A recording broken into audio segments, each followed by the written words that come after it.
There we go. So everybody remembers where we left off, right? Yeah. G? Yep.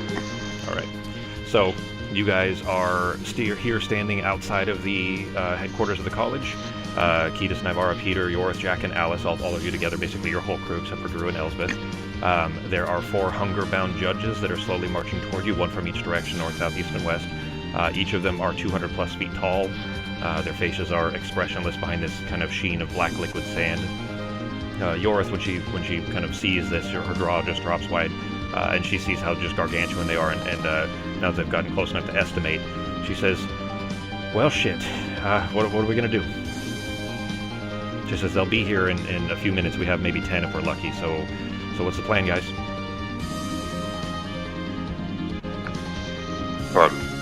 If I can, I'm going to talk to Crow, or I don't know if I can mentally or whatever travel to the thicket and see if I can get some help from see if Odim, or not Odim, but see if Walter Soul wants to help and see if Crow possibly wants to help.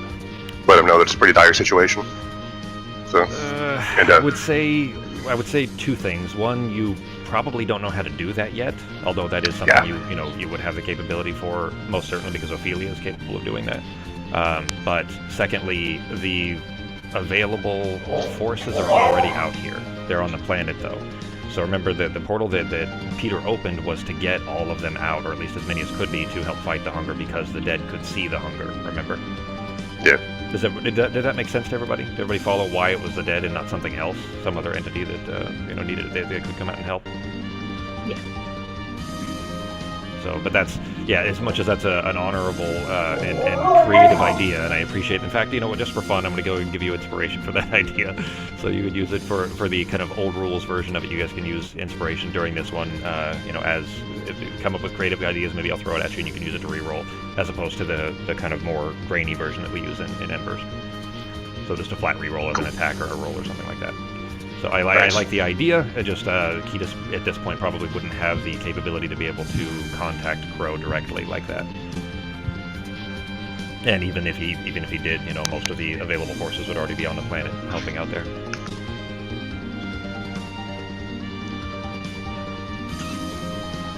So as you guys are trying to, go ahead, Sako. I'm sorry, I just want to get my head around this before we kind of really dive into this. So Sebastian is essentially dead, yes? Yeah, Sebastian's dead. Alright, so we got baby Dellen's cap. Well, the Dellen's cap are gone. They've disappeared. Yeah, no, you don't know that Nivara could be telling you that because you weren't there, Peter, so you wouldn't have known that. But Nivara took the baby up to Cetus and then fed the 2 of them a song that Sebastian had composed, the last song, the one that said E-G-G-B-A-B-E, Egg Babe. So she fed that to them, and they broadcasted out to the whole world. Basically everything on this planet, essentially all creatures, knew about you guys, about everything that happened about the hunger, and because that was removed, now everybody can see the hunger. But as soon as that occurred, the Dellen's cap disappeared. They broadcasted out and then disappeared.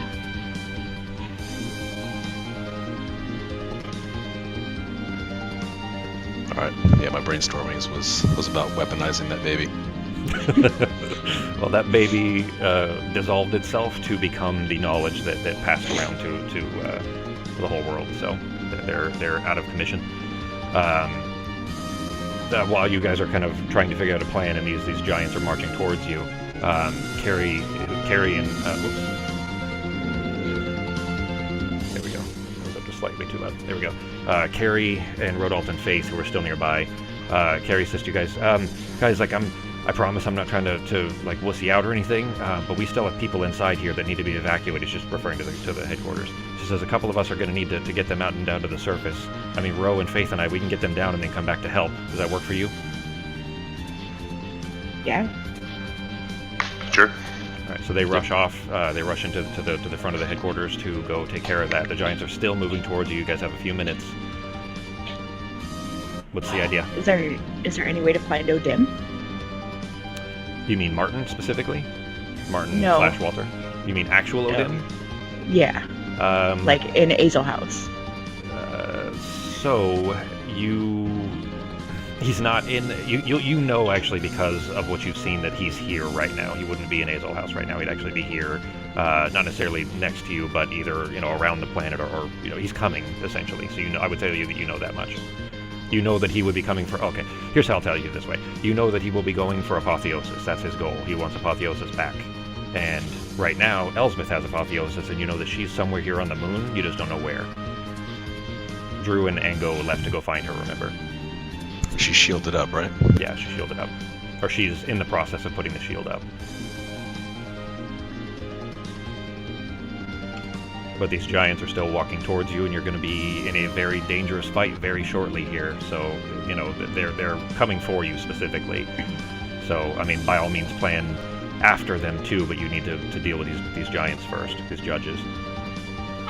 Right. Well, Yeah, I'm do gonna go something with to it. elemental. Okay. It'll be your giant chunks of like salt-looking rock again. Mm-hmm. All right. Now you can't talk, so now you're gonna have to like nod or telepathically communicate. But you are in your elemental form now. I left you. Yeah, in there you go. Good. I left you in the combat tracker so that you're able to put those things up and everything too. The environment outside of where we are, is there a way we can weaponize any areas around us or prepare? I'm gonna go ahead and share you guys. Yeah, I'm gonna go ahead and share you guys that's what it looks like. You're basically on the surface of the moon, which is pretty plain. I mean, you do have small craters that you can kind of hide in a little bit. I mean, they're deep. They're hiding. They're between say 5 and 10 feet in various parts that you could probably duck down into. But the giants that are coming are 200 plus feet, like I said. So they're not gonna have too much trouble getting to you in those. Is how I'll say that.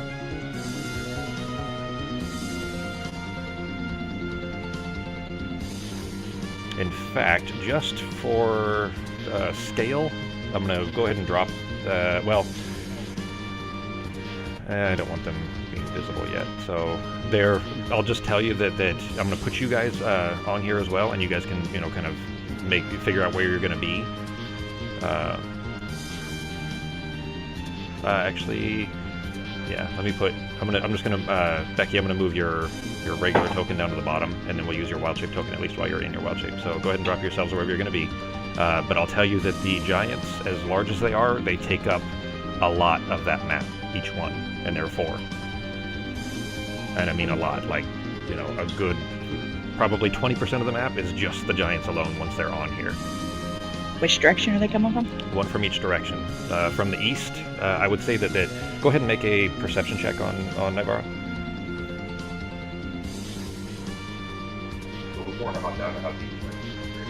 G, you might be muted or something. I was going to say, before I actually hop down there, I better check how deep is that crater. I don't need to be falling to my death. None of them are a dangerous height. I would say you could probably pop in and out of them easy enough, and that it'll take you an extra 5 feet to go in or out. That's it. Okay. But that's probably where you're at is probably 10 feet down, so enough that you can climb up or out of it basically just with normal climbing rules. All right, I'm you got a hiding at natural the 20 edge. on that perception. Okay. So with that, you kind of check all directions. From the north, you see that the one that is coming from the north is carrying a massive hammer that is wrapped in chaos tentacles. So the hunger's tentacles are wrapping around the hammer and just kind of swirling as he's walking. And they're not in any hurry. They're kind of just slowly marching towards you, just utterly featureless. They're not showing any. It's not like they look angry or anything. One of them from the east is carrying a flaming sword with a great, like a big flaming beard. One from the south, the only obvious female of the group, is wielding just a huge halberd, and her breath is a constant fog of ice crystals. And then the one coming from the west isn't carrying a weapon at all. He looks like he's just like a carved out of stone. He kind of looks a little bit like Nivara, except out of these kind of hunger covered stones.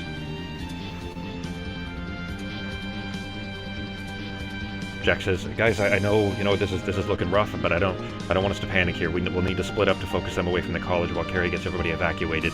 And then if we can manage to take one down, then we can all gang up on the next and so on. But I mean, Alice, Yorth, and I, we can distract one of them. Which one do you want us to harass?"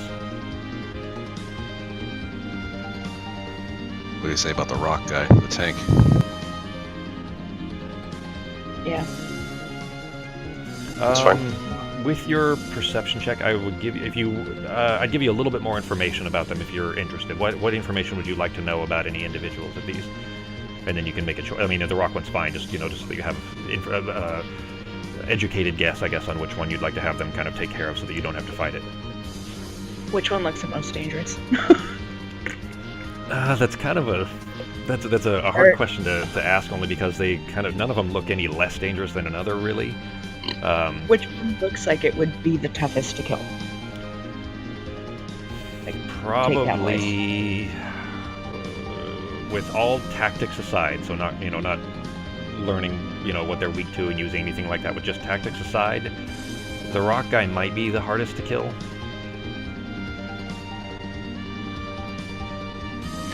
I'm thinking if they distract the rock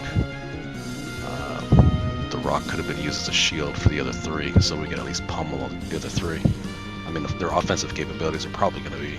Well, what Jack's going to do mechanically, what Jack, Yorth, and Alice are going to do is they're going to rush off to go intercept this one so that it doesn't get to you guys. The other three will still be coming for you. So basically, they'll be fighting off map. They'll be off to the west a ways, or whichever direction you send them.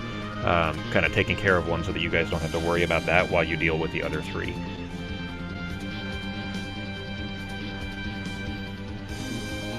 Now, of course, you can go help them if you were to finish them first, or presumably if they finish theirs first, they come help you, whatever.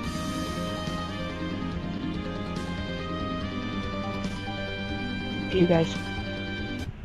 I vote rock, so I think we can handle the ice to the south and the sword to the right, and some type of a hammer, so I'm assuming it's going to be a lot of area effect, maybe. Based on their size, they're all area effect, so just keep that in mind too. Like, the areas that they would hit are going to be huge.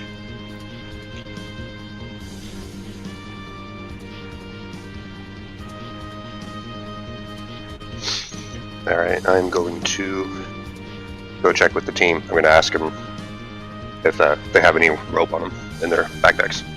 And if so, may I have it? Jack kind of squints at you a little bit. He says, I mean, yeah, sure. I don't know that I'll need it. Here you go. And he just tosses it to you. It's 100 feet. Alright, I'm going to take that, and I have 50. I'm going to tie them together. Okay.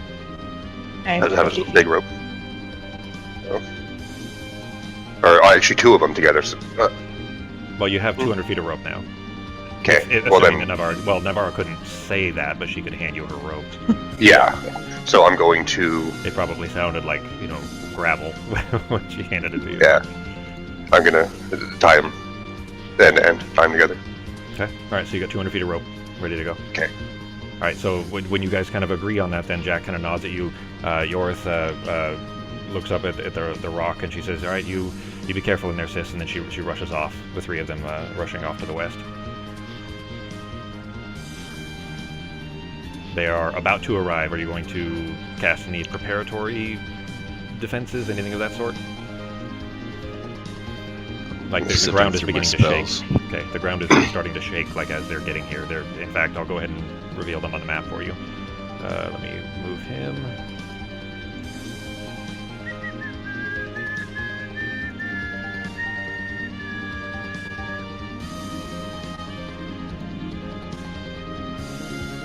There you go.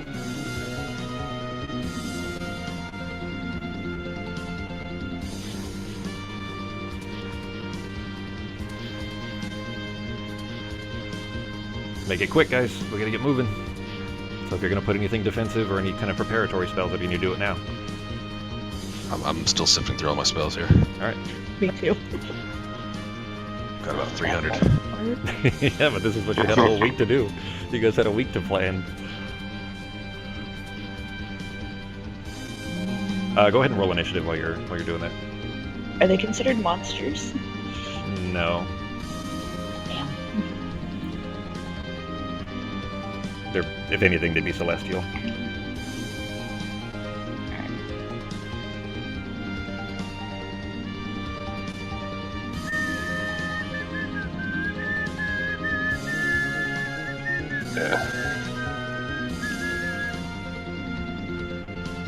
Yeah, I'm not going to cast anything. I've only got 2 spots left, so... Yeah, you don't have a whole lot of benefits there. Yeah, I'm trying to find a spell that does elemental defense. I can't find it.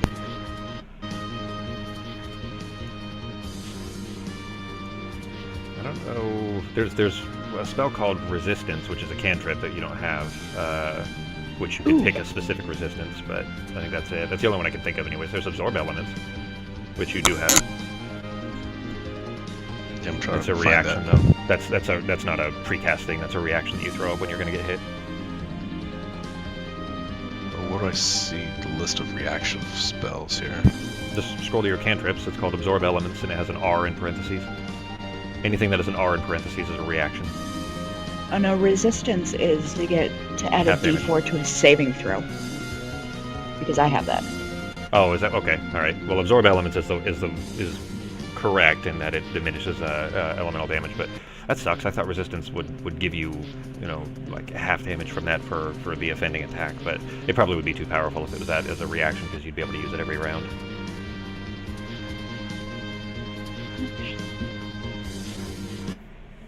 All right, I'm putting a clock on this. 30 seconds. I'm ready when you guys are. Yeah, I'm still going through spells, so I'm good. Your turn is a little ways in, so you got a minute anyways, Sako. So just keep scrolling, or at least get your ideas together. But as far as preparatory stuff, is nothing in there that you want to throw up first, like mage armor or anything of that sort. Do you have mage armor? It's a regular spell, so yeah, you'd have it. Probably it's just so many. I don't. It's an 8-hour. It's mage armor. It's level 1, I think. Base AC becomes 13 plus its dex mod, so your AC is 12, so you should definitely have that up for sure. Yeah. So it'd be Right, your I'll AC would throw become 16 instead, I think. 13 plus dex mod, yeah, it'd be 16. So go ahead and is put your there- mage armor up. Is there a level modifier to that, or is it just No, level? it's not. Yeah, you can't upcast it. So what you're gonna do is mark off a first level slot, Got it. and then scroll to your mage armor and drag that, because you can cast it on others as well. So you can cast it on yourself. So drag that effect and drop it on yourself in the combat tracker. Where it says mage armor AC 3. Actually, I may need to edit that. What do I drag? I'll take care of it for you. We gotta get moving, so. Alright, it is... You have 12 already, so that might get plus 4. So your AC right now will be effective 16, which will help you a lot, so potentially could anyways. Alright, so we'll go ahead and get started here then. Are you guys gonna move? Peter and Navarre, you guys had, a minute to move yourselves, so if you guys would be in any more effective position, then go right ahead. You had time to move yourselves before this started. Okay. Yeah, I'm gonna go take the judge to the south. Okay. What do you think, guys?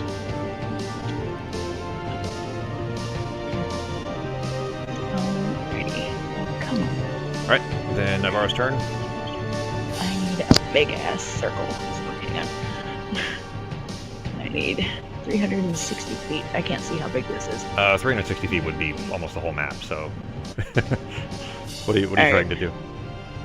We're gonna do Storm of Vengeance. What is And that? we're just gonna I think I've try. never heard of that. It's a 9th level spell. Okay. And we're just gonna try and hit the 2 to the right and the bottom, because if I go up, I'm gonna hit Ketis. Okay. Alright, so a churning storm cloud forms, centering on a point you can see, 360 feet. Lightning flashes in the area, thunder boom, strong winds roar. Con saving throw on a failed save takes 2d6 thunder damage and becomes deafened for 5 minutes. And then it does shit every round. Okay, alright, so we're gonna have to come back to this every round. So we're just remind me, keep me posted on where, what's happening there, but go ahead and target both of them. Yeah, put your concentration up. And they need to make a save, so go ahead and, once you have the 2 of them targeted, go ahead and hit the cast. It's not letting me target them. She might be too far out. Yeah, they are. They're showing up. Judge Sila's on there. Go ahead and target Circus again. There you Okay, go. well, yeah, that's good. The arrows aren't on there. Oh, they're showing for me. I see the arrows. Here, I'll move him in a little bit just to see if that helps. Now, if I put the cursor over myself, they pop up, but otherwise they don't. Okay. Well, I can see them, and it's definitely there, and you have them targeted, so the effect will work. Go ahead and hit the cast. And then it's just the... I should have done it. Oh. Well then the target didn't work, because I see that you put the DC on there. Let me try hitting it for you. Oh, I know why. You're casting it from, yeah, I mean you're casting it from the, from yourself rather than the, regular shaped version, so, Okay. yeah, that gets a little bit confusing, I guess, because it's using two different ones. Yeah, it's fine. We'll roll it from here though, and I'll see him. So, what are they, con saves that they have to make? Yeah. It says con DC of 18. What is that? Oh shit, I was rolling it on you. Whoops. Sorry, guys. One got a 15. She rolled a 5 plus 10. Her modifier is a plus 10, so keep that in mind. These guys all have very high constitution. The other one got a 7 plus 10 for 17. So a 15 and a 17 did not beat an 18, so they both fail. Go ahead and roll the damage on them. Just the first one, the 2d6 thunder. Alright, so we're off to a good start. Alright, let me apply that to the both of them there. Hey, no, it's better than yesterday. Yeah, better than ones, that's for sure. Alright, any bonus actions or anything? No, because Okay. I'm already in the loud shape, so. Alright, and mark off your spell slot too. You're level 9.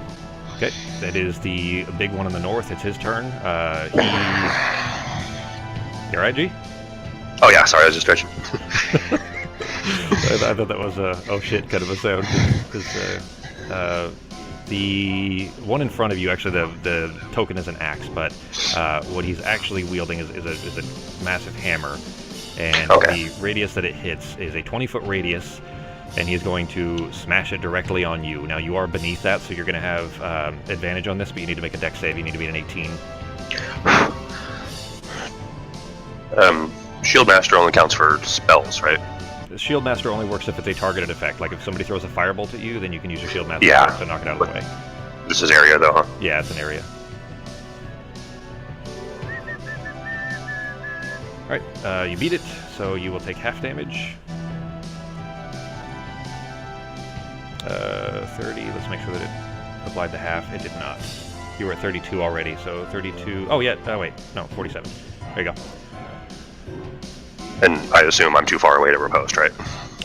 I mean, you could hit the hammer. The hammer is covered in tendrils, and as soon as that kind of collapses around you, the area that he just hit, that area there, is now filled with these glowing hunger tendrils, basically, the same stuff you've seen. I'm going to drop that on there. In fact, I'll be moving the circle and putting it there.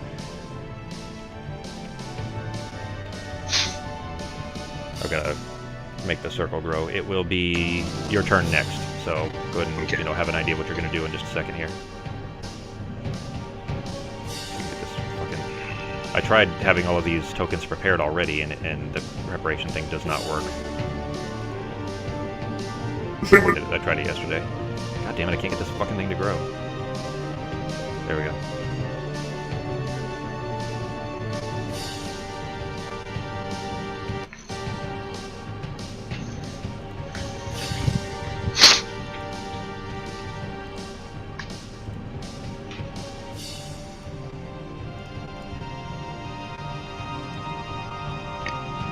Alright, so that circle there is the area right now that the hammer's the hunger tendrils are covering. So what are you doing, G? Is it my turn? Yep. Okay. I am going to...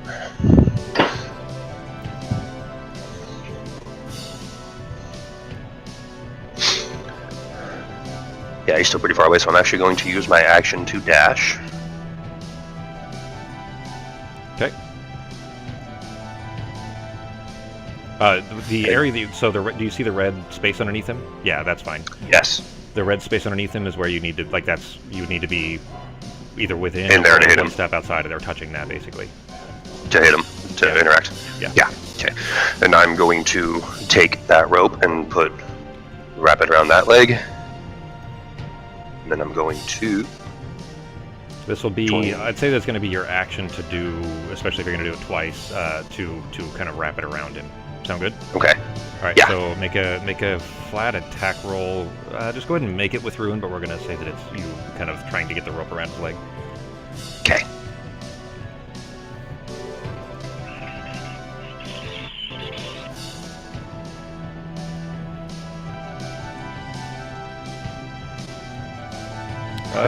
It did not hit. So you try to throw it Yeah. around, and he kind of just shakes his ankle at you, and kind of he doesn't hit you, but he tries to kick you away.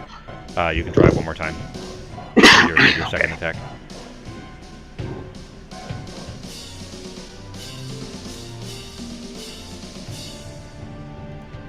Is it to be based off the number of attacks I get? 'Cause I think I get like 3 or 4. Well, no, But this two- isn't really an attack action. This is an improvised Yeah. attack with an improvised weapon, but that one does hit, so you are able to get it wrapped around one ankle. Okay. Is that it for your turn? Any bonus actions? Actually, yeah, I'm going to save a Stridos. I'll be good. Okay. All right, Peter's turn. Okay, I'm gonna do a fireball to the one to the south. Let me make my circle here. Okay.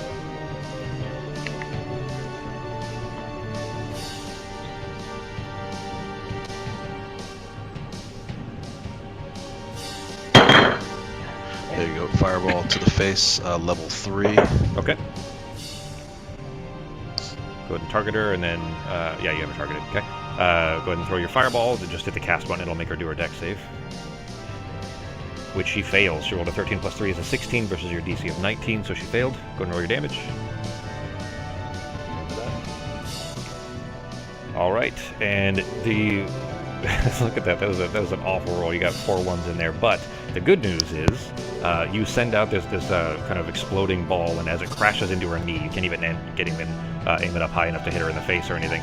But as it crashes into her knee, it explodes around it, and you see it just melting away the skin there. She is vulnerable to fire. Okay, do Meaning I have she something took double for damage. rolling ones? You tell me. Let me see. I'm going through so many spells nonstop. It's It wouldn't be a spell. It would be Yeah, your it's- abilities it's- or something. Yeah. abilities. Yeah, I'm looking for that now.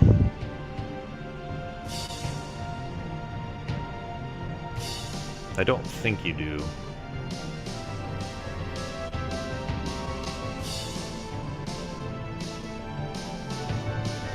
Trying to see what Lucky does. It's not letting me click.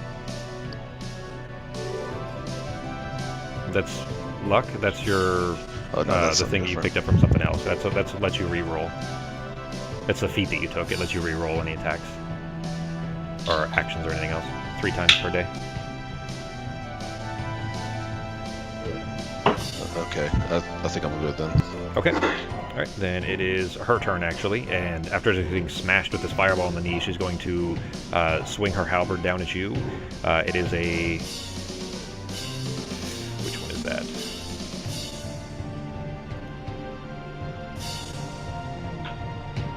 It is a line of her halberd basically is going to crash down over your head. Make a dex save to try to jump out of the way.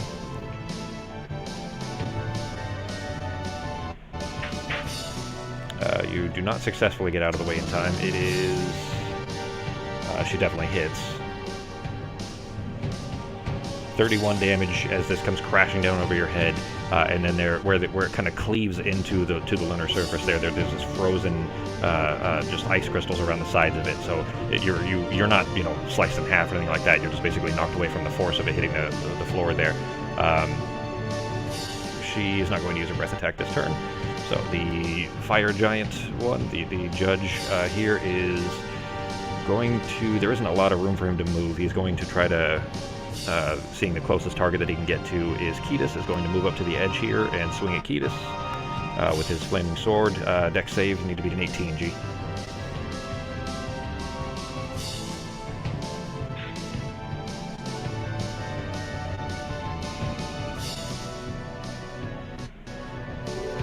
Ben, you hear me? There you go. Did not save. 8d6 plus 7 fire. Okay, why is it still grabbing the effect? There we go. Wait. for 28 total fire damage to Ketis as this flaming sword comes crashing over him, and a line appears across the ground there. I would grab the token for it, but it's fucking irritating how the tokens don't grow the way that I need them to. So I'm just going to draw the line. This line right here that passes through Ketis is on fire right now. So being near that, when your turn starts, you will have to... Well, actually, no, sorry, because you already hit by it. So if you're still there, when it comes around to his turn again, you'll be burned by it. So anybody that touches those lines, keep that in mind. All right, the rock giant has just arrived to the kind of B team that's over there with Alice, Yorth, and Jack fighting them. And you see that, like, you can hear the explosions and the kind of the rocks breaking off and things like that from over there, but it's kind of too much for you to draw attention to right now. You can't exactly pay attention to them. So, all right, Navarro's turn. The turn rolled over, actually, so... God damn it, I just had that window open and I closed it. What is the round thing? Acid damage. Alright, round 2. Acidic rain falls from the cloud. Each creature and object under the cloud takes 1d6. Alright, so Circos and Scylla are still in there, so go ahead and have the two of them targeted, but target them with your regular Navarro, not with your wild shape one. I don't know how to change it. Try now. There we go. And then from your, from the spell, go ahead and click the round 2, the acid rain. Taking another 4 for each of them. Okay. And it is your turn, so what are you doing? I'm going to... which one do I want? Oh. Wait, how far is Blight? 30 feet. Ah, shit. Well... okay, that's not gonna work. Okay, then we're gonna do Firestorm. Okay. Which is a level 7, and it's 10-foot cubes. Alright, so 100 square feet, or 1,000 cubic feet, or 1,000 cubic feet rather, but 10 by 10 would be 100 square feet, so where are you putting them? Can I do like a half circle and hit all three? Like if I think line? you can. I think you can line them up in a way that does it continue? Does it burn for a while, or does it? No, I think it's just instantaneous, but they have to. The cubes have to be touching. There's enough. I mean, that's 10 by 10 would be 100 feet. It would be. You'd be able to kind of curve it around to hit all three of them. Yeah. Okay. Well, then I also need to hit this guy then. All right. So yeah, go ahead and from your regular Navarro, go ahead and hit the cast on it. Failure, success, failure.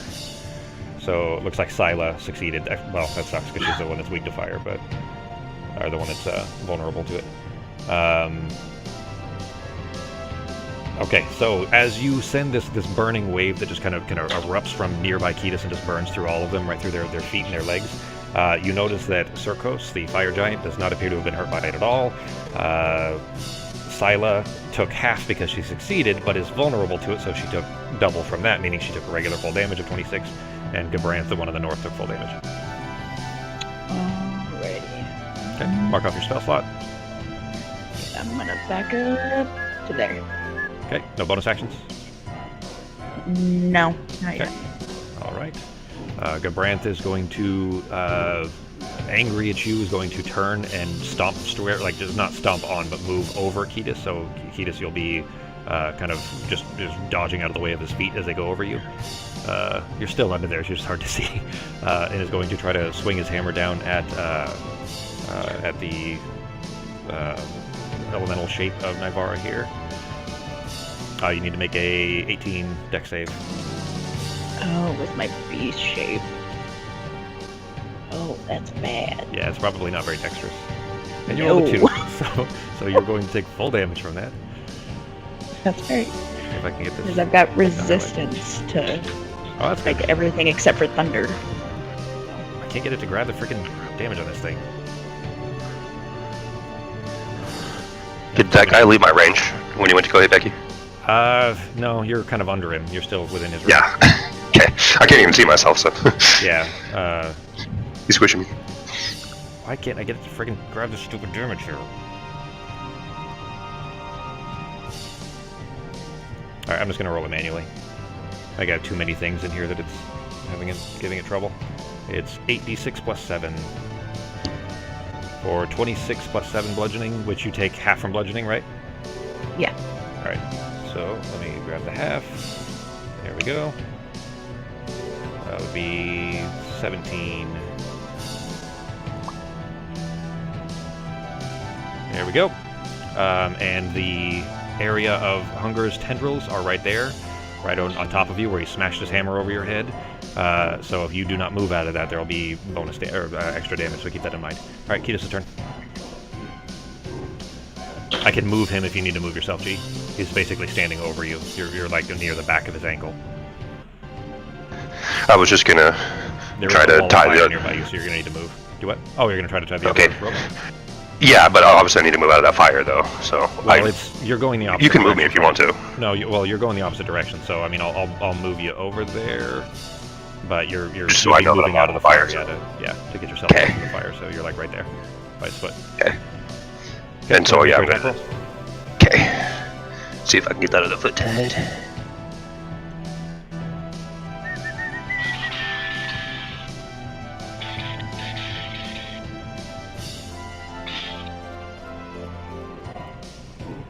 It misses. Barely. One more shot.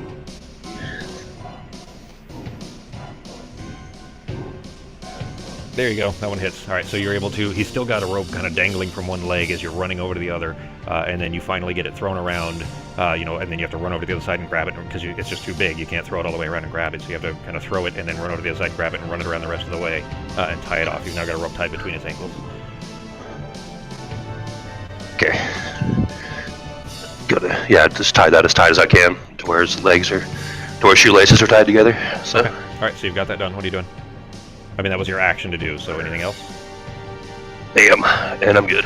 Okay. All right, Peter's turn. Okay, I'm gonna quickly move out of the way to the left. Okay.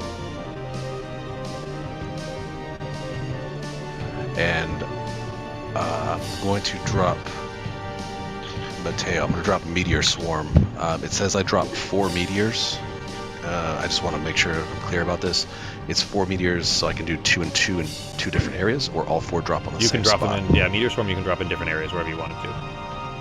Alright, I'm going to drop them to the south and hit her, and to the north, but purposely missing the fire sword. Okay. So, where to the north? You mean you're not going to hit Circos, the fire giant? Yes, Circos. So I'm just going to hit the 2 judges except for Circos. Ketis is like literally under the feet of the one in the north, so anything that hits that giant is going to end up hitting Ketis too. Ah, shoot, I just saw that. And I don't think your shield vest is going to block the meteor, so... They might. Oh yeah, be careful using Yu-Gi-Oh! You're going to die like Tella. Gotcha. You're an old man. Say that. The damage, is it split between, if I split the meteors between them, or is it just the same damage? Let's see, it says... I think it says, creature in the area of more than one fiery burst is affected only once. So if you drop all 4 on her, it's only going to do 1 amount of the damage, which is still 40 d6 total damage. 40 d6 total damage. I don't know if you can see my screen where I have a 40-foot radius. Yep, if I drop all the meteors right there, it'll just hit the edge of Judge Gabranath and Judge Sela. I see what you're trying to do. It'll just miss Circos. So would that count just to hit all of them? I would say that you'd be better pressed to hit it like here, probably, where you're still going to hit both of them. It'll end up potentially hitting Circos a little bit too, but he won't take damage. Well, he'll still... Remember, it does 20d6 fire and 20d6 bludgeoning, and he could take damage from bludgeoning, so you might as well try to hit all 3 of them. It doesn't hurt you to not, to do it differently. So. Okay. All right. And so then if you also do it like there-ish, then you hit all 3. Go ahead. Oh yeah. Okay, so I'll just cast that. All right. Okay. Hang on. You didn't use your 9th level yet, right? Not yet. No. This is going to be my first and only. All right. Okay, so you go ahead. What are you gonna do? I'm gonna cast it, and then I may use luck depending on what happens with the cast. Luck doesn't let you reroll damage, though. Luck lets you reroll an attack roll or something like that. So you can I think you can use it to force their saves, but there's dex save. Yeah, so you could force potentially up to one of them to fail their save. Or, well, if you give them one of your, you make them re-roll their save. Or you could use your portent for that. You could actually use both, potentially. You could use portent for one and luck for the other, if two of them succeeded. So, go ahead and target them. Yep. Target all three. Targeting. Yep. Okay, and then hit the cast. Yeah, you've got all three. You're good. Alright, so we have Gabranth rolled a natural 20 plus 3, so 23 for a success. Circos rolled a 15 plus 3 as an 18 for a failure, and Scylla rolled a 5 plus 3 for an 8. So basically, they failed except for Gabranth succeeded. What are you doing? Okay, can I do a luck roll for Scylla? See if I can change that. Scylla failed already. You wanted them to fail, and two of them failed. Oh, so my bad. Gabranth, yeah. So you can either use your portent to give them a lower number if you want, or you can use your luck. Up to you. Yeah, let me use the portent. I'm going to use a 7. Okay. All right. So all three of them will fail then. Go ahead and roll the damage. Mark off your 7 on your portent, and then roll the damage.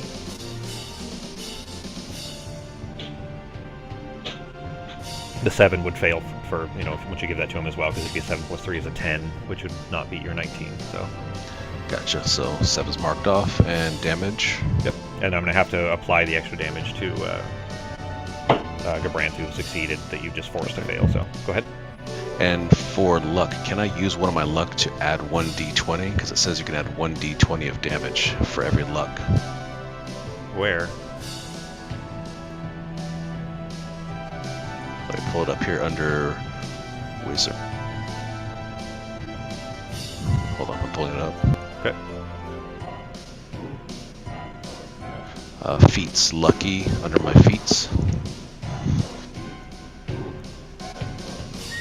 You choose which of the d20s is used for the attack roll, ability check, or saving throw. Oh, no. That's not... Okay, so that's an attack roll. That's not the damage roll. That's basically the attack. That's just a regular attack. That's not saying reroll damage. Oh, my bad. Yeah, see, so... Right. See, what it's saying, though, is you make an attack roll, and that's what you did. That's what this save was, basically. So you're already kind of applying that. It doesn't affect the damage at all. Alright, I'm going to hit the damage now. Okay. 137, and so Scylla, being vulnerable to half of that portion of it, the fire portion of it, is pretty heavily hit by it too, so I need to add, hang on, grab a calculator. I need to add 38 extra damage to Gabranth.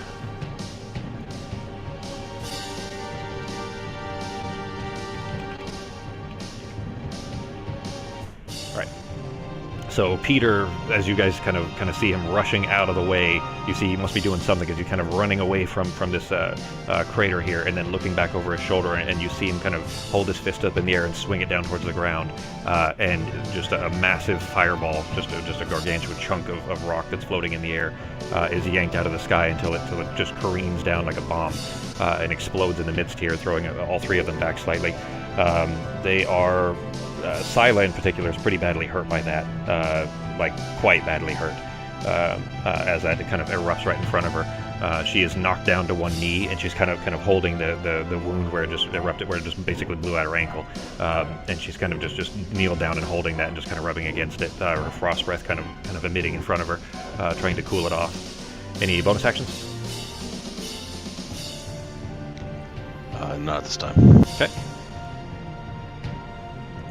As this is happening, basically right after that explosion just crashes into the ground of the moon here, you see the floor, the surface of the moon beginning to crack a little bit, small kind of fissures appearing in the surface there. You see the lab of the headquarters beginning to separate and beginning to lift up into the air. And you hear, over the Rocky Talkies, you hear Oliver, the lab, basically the guy that you used to work with, Peter, Oliver, who had taken the Cauticus ring, remember? He over the Rocky Talkies, you hear him say, hey, guys, I just saw that explosion. Carrie came over to evac me, and I saw these giants, but I couldn't leave you guys behind after all you did, so I'm gonna help. I'm gonna crash my lab into one of those fuckers. Who do you want me to aim for?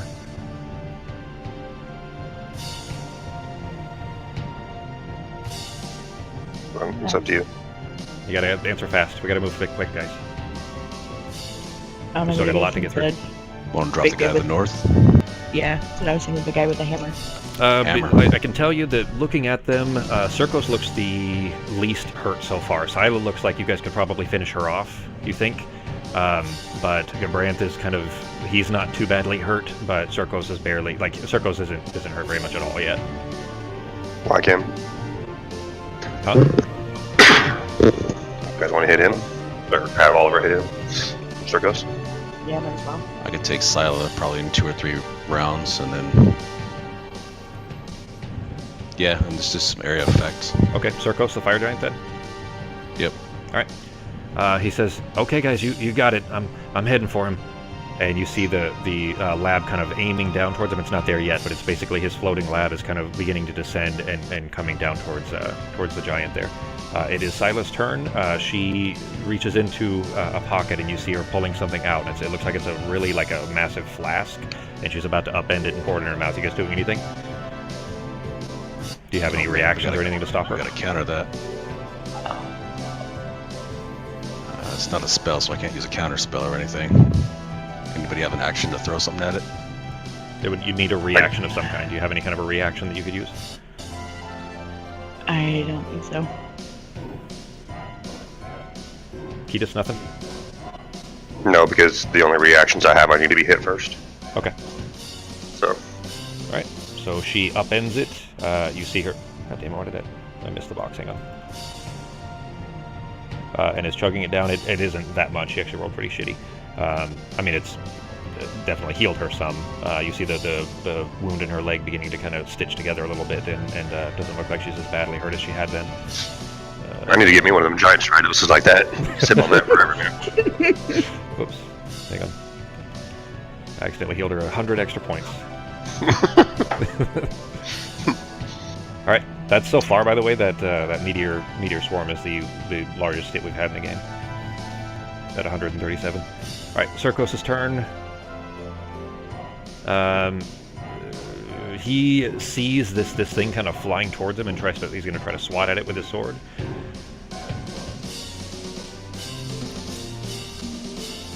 I don't know, I mean, it wouldn't be fair to use all of her stats to see if he can dodge out of the way. So I'm just going to have to estimate what I think a floating lab's dexterity is. Just a lab bludgeon. I mean, that's for damage once it gets there, but he's trying to swing at it and the lab can't exactly dodge, but he actually rolled really shitty anyways, so he tries to he kind of spins around looking at this thing coming towards him, and swings his sword out, but they don't move fast. These giants are just too gargantuan, so every movement is like they're moving through water, and it swings through the air, but he just barely misses as the lab is kind of coming towards him, and it goes over. The lab's still approaching. That is going to be it for his turn. The fire is still on the ground, actually, because he didn't hit the ground with it, so... It is coming back around to the top. In the fight that's going on to the west of you guys, you hear there's a massive, like, earthquake as the ground is hit. Not quite as heavy as the meteor swarm that Peter casted, but something similar. And you kind of just barely look over there, and you hear Yoris shout. She says, "Oh, you a dummy. He's going to be pissed." And as you look over, you see Jack's lich form kind of floating up out of the ground.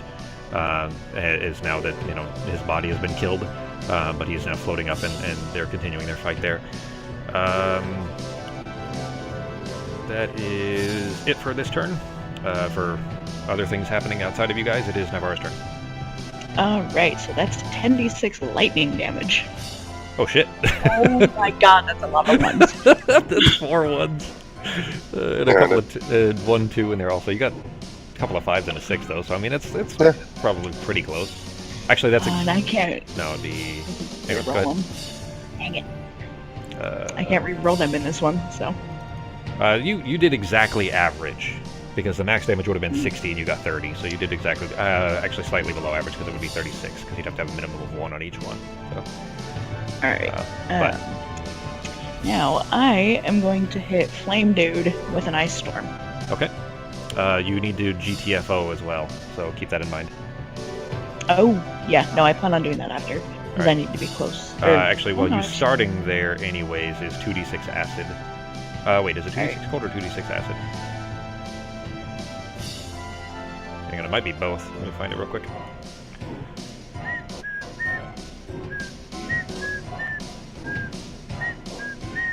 It's 2d6 cold that you automatically take, and then you have to make a dex save of an 18 to avoid the 2d6 acid on your elemental sword. Yeah. Nope, not gonna happen. Alright, so as you're standing in the midst of this, these hunger tendrils are just reaching out and just smashing you across the face and kind of breaking off bits of the stone, the kind of salt-looking rock, as you're still in the middle of it. So go ahead and roll whatever your secondary cast there is. Your not permanent effect one. You said Ice Storm? Yeah. Okay. I thought I already Did you? Yeah, cast Ice Storm. Yeah. He cast Ice Storm at Circos. He got a 13 for a failure. He got a 10 plus 3. And he is vulnerable to that as well, so yeah, that is a good roll. And he's vulnerable to that, so he actually takes double damage. He took 38 total. Oh, I meant to cast that at a 5th level. Because I only have 1 4th level slot left. Okay. I wanted to save it. Alright, so it's, you accidentally casted it at 4, is what you're saying? And you meant it for Yeah, 5? there's no thing for a 5th, but it says yeah, that but I it's can an upcastable. Yeah. Upcast is, how much is extra for an upcast? It's just 1 more D8 bludgeoning. The cold doesn't do it anymore. Okay, alright, go ahead and roll just a flat D8. He is... Ooh. Let me check his stats. Oh, I was on the wrong one, hang on. Why am I still on geese? Where's Circle? There he is. Vulnerable to cold, immune to fire, but he's not affected by, or not, there's no change to the extra damage, so an extra 6. There we go, alright. I was making sure that he wasn't resistant to bludgeoning or something. 15, 20, 25, 30, yeah, right there. Okay. Alright. And done. Alright, it is Gabrant's turn. Actually, well, as soon as that happens, you kind of throw out this wave of sleet and ice and hail at him that are just kind of... All of these attacks, you're basically hitting their ankles and their knees, because you can't really... I mean, you can aim up higher, but that obviously increases the range to get to their heads. Their heads are 200 feet up, so... It was a 40-foot high cylinder as Ice Storm. Alright, so he's 200 feet high, so you hit him, like, to the mid-thigh, is what you did. I mean, they're more than 200 feet tall. Freezing groin. Yeah, exactly. Like, you froze his balls off. He's got these... It's gotta be painful. Yeah, for sure. Oh, it's for sure painful. He's definitely hurt. But as you do that, he kind of looks down at his legs that are almost stuck in place and frozen as the lab comes crashing into his chest, like square into the chest. It is going to be what is known as a metric fuck ton. Hang on, nope, 6, 12, that's 12. 14, there we go. Doing 69, okay, didn't do as much as I thought it was going to do. He rolled decently, but he got some 1s in there too. Doing 69 damage to Circos. He is actually looking pretty rough now. Like he's not toast, but he's definitely looking pretty rough. And the lab is kind of crashing all around him and breaking into pieces and falling all over the ground there. The ground around him is going to be difficult terrain. There are bits and pieces of it that are still solid, but as the lab kind of bounces away from it, it begins to kind of float off a little bit, but it's barely lilting. Like it's obvious that it's still being piloted, so you're guessing that Oliver is still alive in there. That is it for that. Gabranth doesn't... you know what? I'm going to give him a chance to roll to see if he notices, because I don't think he would notice, so he's going to have disadvantage on it, that his ankles are tied. Oh, I meant to ask. What? So, the 2 that I first hit with the storm, did they get deafened? I didn't apply the deafening effect to them. I would for this, they wouldn't. There hasn't been anything that they would have heard that would have mattered anyway. But even still, they're up so high that the atmosphere is so thin up there that they probably wouldn't be hearing much of you guys down on the surface anyway. Okay. But I would say that if it does come up, they are deafened. So just keep that in mind. If there's something that should arrive that that they would have had to hear, basically. All right, where is? There we are. Probably. Well, perception would be wisdom, so we'll roll a wisdom save. Oh, definitely not. With disadvantage, he got a 6 and a 2, so he failed. Does not seem to notice the ropes around his ankles and is going to stomp his way towards the who he perceives as being the dangerous ones over here. To try to step over here. He will be At that size, with just rope tied together, it's going to be pretty rough. Gee, I'm going to have you roll the chance whether it'll trip him or not. Is that what you were aiming for? Is to try to trip him with the rope tied together at his ankles? Yeah, I'm trying to shoelaces tied together kind of thing. All right, so he didn't notice it, and he's going to try to step towards... This would be kind of getting out of your range, so you will have an opportunity attack as well. But he's going to try to step towards Nivara and Peter to try to hit them with a hammer, since they're both kind of nearby within the circle that he could hit. So I'm going to have you roll a flat d20 with disadvantage and beat a 10.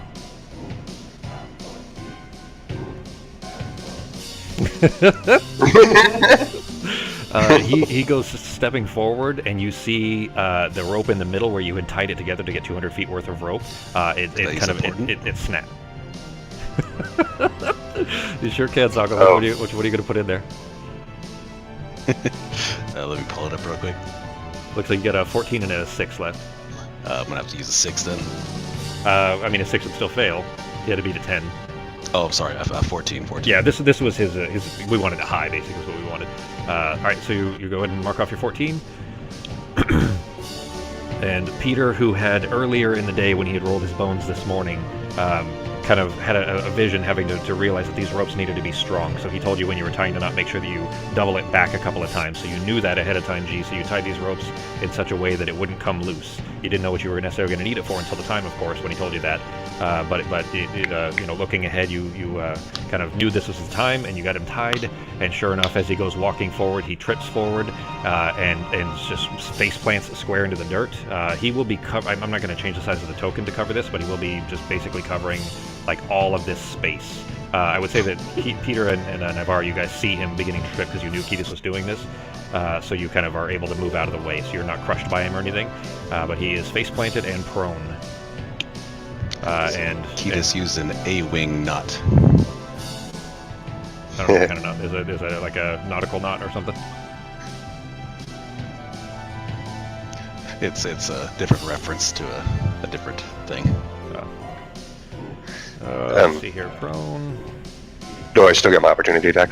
Yeah. Since he... I mean, you're kind of aiming at his feet, like the bottom of his shoe, but sure. Yeah. All right. You missed. 8 plus 19 misses. Okay. All right, it is your turn though. All right. So is his head head is close to me? So he's laying down, or is he? He's laying down. He's laying down on his face, so on his stomach basically, and his head is right next to Peter. Okay. I don't have. Yeah, pardon me, guys. I don't have tokens for every single individual laying down. Yeah, I didn't know which way he was facing, but he would have fell forward. Yeah. Yeah. So, okay. Then I am going to actually. I haven't used this yet, but I'm going to use my gem encrusted hilt, so I can use the battle lust and do an attack as a bonus action. Does that last for the entire? Is that only one round, or is that for the rest of the fight? I think it's only one round. Let me look at it.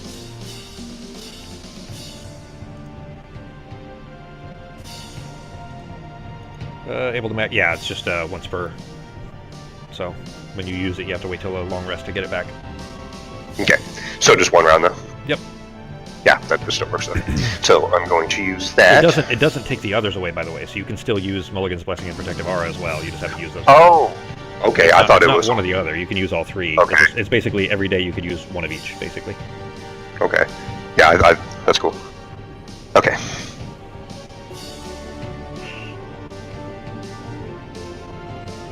And so I'll get 5, right? Oh with shit! my Sorry, bonus. I didn't apply the damage to him. That does hit. Go ahead. I didn't apply the damage for him falling forward on his dumb face. There we go. That is 65. Shit. Nice. Got a fucking like 4 12s, a couple of 11s, just a shit ton of damage in there. Whoops. Hang on. 65. He's looking pretty bloody, pretty beaten. Yes. Nice and a crit too. Okay. Do I need to roll the damage? Yeah, go ahead and roll the damage twice because the first 2 attacks, because the second one's going to be, or the first one's rather, your damage roll is going to be a crit. Go ahead. Okay. And actually, your next attack, by the way, you're going to have +5 to the attack. So just remember that. Because of the critical effect is it says easy. It says until the end of your next turn, each of your attacks is done against an AC +5. So nice. Okay.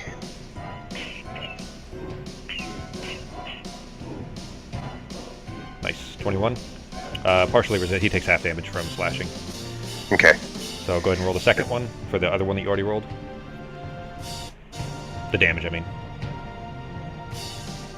Okay. And then go ahead and roll your other attacks, but for each attack you have, click in the bottom left corner where it says ADV +2 +5. Click the +5, and then make the attack. Then click the +5, make the attack.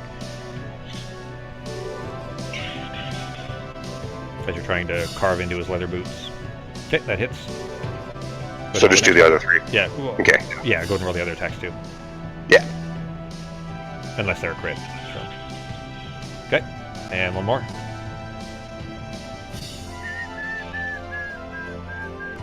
There you go. Alright, go ahead and roll the damage 3 times. Okay. None of those extras were crits, so.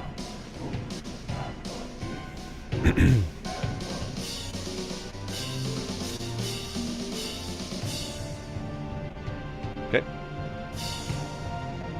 Peter, you're coming up, so have your idea prepared.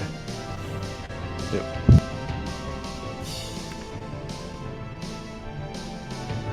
Cutting his feet all up. Last one. Cool. Alright, so status update. Gabranth is looking pretty rough. He's got about a third of his health left. Scylla has less than that. She's like, even after that healing potion, she's not looking good. And Circos, they're all pretty beat up basically at this point. Scylla's still the closest, then Circos, and then Gabranth, who's also looking pretty rough. So, alright, Peter's turn. Bonus actions, G, if you're going to heal or anything. I already did my bonus action as an attack. Okay. Sorry. You moving south, Peter, he would have, Gabranth would have an opportunity attack against you, but it will be pretty hard. You know what? Normally they would have a disadvantaged opportunity attack against you because he's prone, because he's laying flat. I'm going to say that he's not even going to get it this time just because he was knocked forward flat on his face and his hands are down at his sides where he was holding his hammer, so his hand is like he'd have to, maybe he could try to bite you, but that's about it. So go ahead and move. Don't worry about opportunity attack. Alright, I think I can move here. That's 20, right?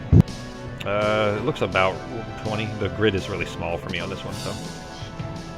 Alright, so I'm going to clear him. I have a clear shot at Scylla, and I'm going to use a firebolt Scylla right in her, Okay. right in her stupid face. Alright. Go ahead. Well, that's And it unfortunate. misses. Yeah. Port Can your I luck. use 1 luck for that? Sure Yeah, can. luck. Okay. Make sure you're marking off your luck in your port uses Yep. too. So you've used 2 out of your port so far. Yeah, all I have is 6. Yeah, for 6 the is the port, left one. and have 2 lucks left. Yep. So with the luck, I just roll a d20 flat. You just re-roll the attack.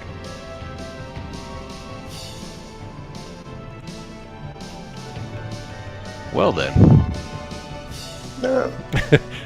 Can you use it more than? Yeah, you can use as many as you want. So if you want to, you can, do it again. It's up to you. yeah, 1 more shot. Okay.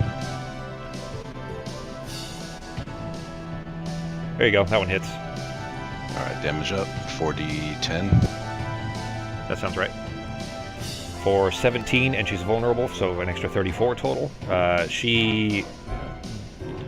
So the firebolt kind of smashes her square in the because she's kneeled down, like kind of holding her knee, and you send up this firebolt straight through her kind of freezing breath, and it just smashes her square in the jaw. The jaw kind of separates a little bit off to the side. The hunger material off of her is beginning to drip to the surface of the moon here. She looks quite rough, like she won't survive much longer. Sounds good. Well, she's ready up. Okay, no bonus actions. Nothing yet, no. Okay, it is her turn. She is kneeling over like this and seeing Gabranth already knocked down. She's going to kind of try to lean forward to try to lunge at you. Like she can't reach you, she can't grab her halberd to do this. So she's going to try to lunge at you, and then breathe out at her frost breath basically at you. You need to make a con save. You need to beat an 18.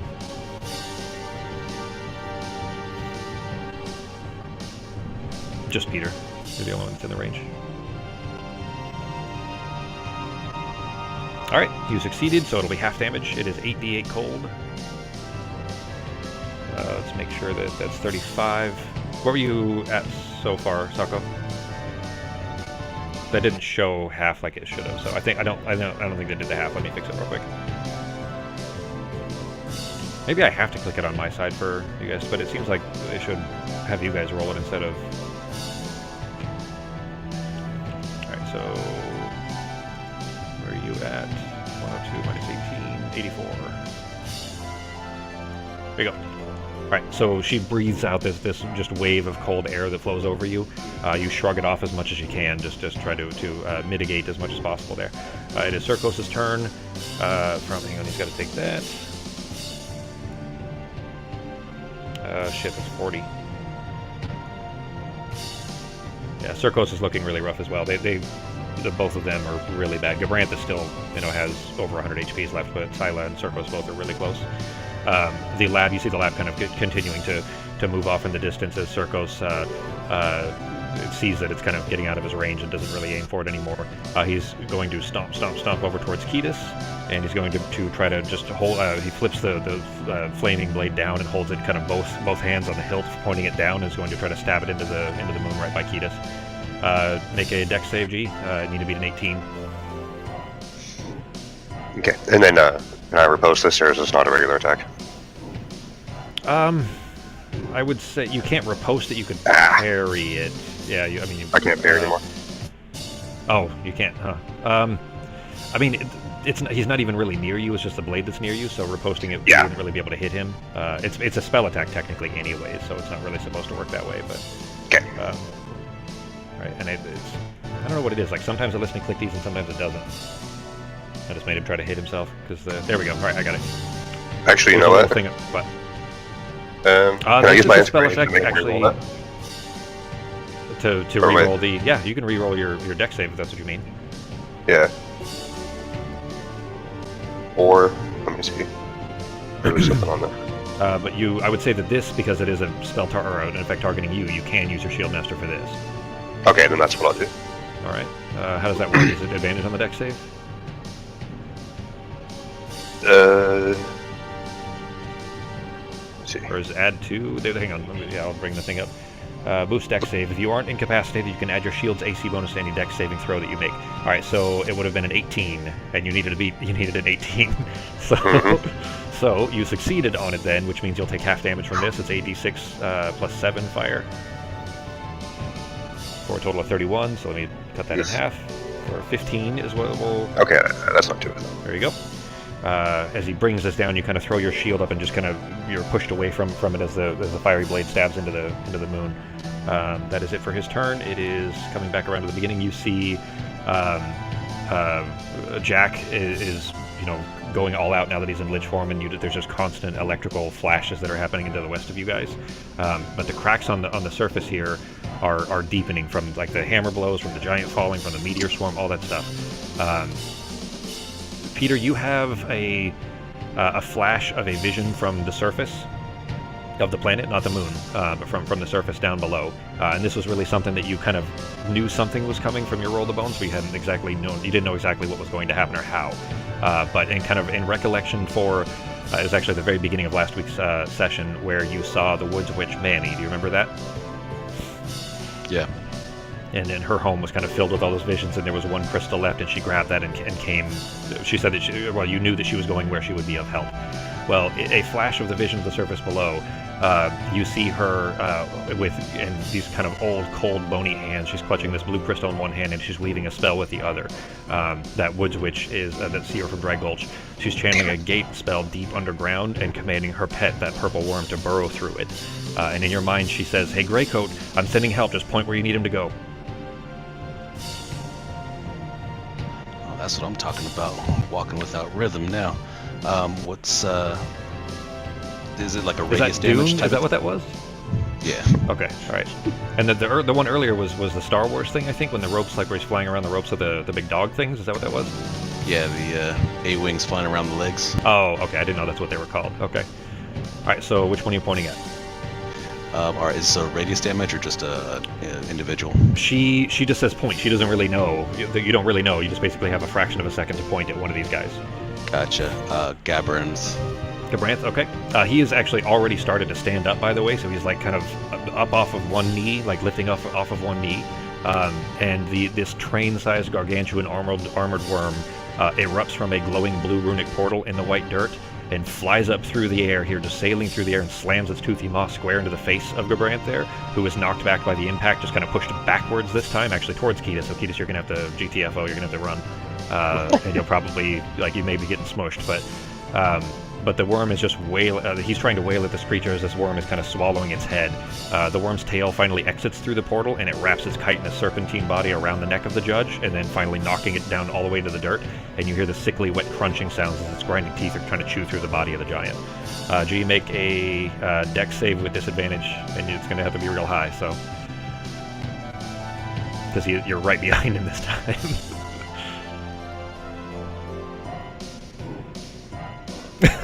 Natural one. Do you have anything to try to, keep that from happening? Because that could be real dangerous. Could I use one of my lucks for him, or is that pretty much? Yeah, you can. No, you can use your lucks to your lucks and your portents. You can apply them to any rolls, basically. If not, I can use my inspiration. I keep forgetting about that. Yeah. So I mean, you may need both. It depends on how shitty you roll. So I don't. Go ahead and use your inspiration first, G. Okay. In fact, actually, I'm going to go ahead and give one to, just for the creative application so far for the fight, I'm going to give one to Nivara and Peter as well. Okay, so... Reroll your dex save. Okay, with disadvantage? Yep. Yeah. No! Hey, that's better! You got to 16. You had a 12 and a 16. So Thanks, I appreciate it. You saw the worm kind of sailing up from the ground and see, oh shit, because you saw the angle of this thing and how heavy that thing is. You're like, I've got to run. So you're gonna have to move. You can move yourself 20 feet in either direction. You have to go basically north or west. Okay. I would say that it would provoke an opportunity from Circos, but because Gabranth is going to be following through, like he's going to be falling into Circos' space, that he wouldn't be able to try to swing at you. So move. You said 20, right? Yep. All right, that's good. Okay. The worm is crunching away at his face for 72 damage. He is not only incapacitated and prone again. He can't fight. Well, he can't fight you guys because his face is covered. But he is they're very near death. All three of them actually. So that is it for that. It is Navara's turn. Right. This is fourth round. Yeah, fourth round. 4. So, I need to target these guys. You. And it's bludgeoning. Nice. Okay, and it hits for total is 10 damage. It looks like so. All right, a little extra applied to both of them. All right. Not enough to kill them. I'm just gonna hit. Oh shit! It's almost killed Sila though. I'm gonna hit the fire guy with another ice storm. Okay. He failed his save. He got a 10 plus 3 is a 13. Does not beat your 18. Alright, I'm gonna leave this one a level 4. Okay. You send out this just swarm of hail and snow and ice that is kind of burning at his ankles. And you see where it's kind of frozen to the point where he tries to kind of lift that foot up, trying to take a swing over towards Ketis after trying to kind of step over Gabranth. And he's probably trying to swing at the worm, actually. But as he tries to lift his ankle up to kind of bring his arms back and make this wide kind of baseball swing of his sword down, where he goes to pull his foot away, you see that the middle of the calf just snaps in half. The middle of his foreleg, or lower leg, just snaps in half, and there's still an ice kind of chunk still frozen on the ground. And he kind of looks down, and there's this wide look of shock. The first time you've probably seen any kind of expression on their faces, beyond pain anyway. And he kind of looks over towards it, and he loses his balance and just falls over, just erupting this massive cloud of white dust off of the floor as he crashes into the ground, no longer moving. Alrighty. Circos is dead. 5, 10. I probably should leave the token just for size, but that's okay. I'm gonna move there, and I'm done. Okay. It is Gabranth's turn. He is still being eaten, so he can't exactly move. The bite. He's going to try to swing at it, but I don't know if he's... Let's see, you'd have to be certainly disadvantaged. Alright. He's gonna swing his hammer at his own face? With his fists. Kind of. I mean, kind of like the face facehuggers from Alien. Unsuccessful at it though, so he's going to get more chewing. I think that's it for him. Yep, that's it. You hear this kind of wet crunching sounds as the worm's trying to chew at it, and then you see that he's kind of begins to still and slow down, and his arms just kind of collapse down to his side. He's no longer moving, leaving only Scylla, who has been the weakest of them for the longest time. Kida's turn. Okay.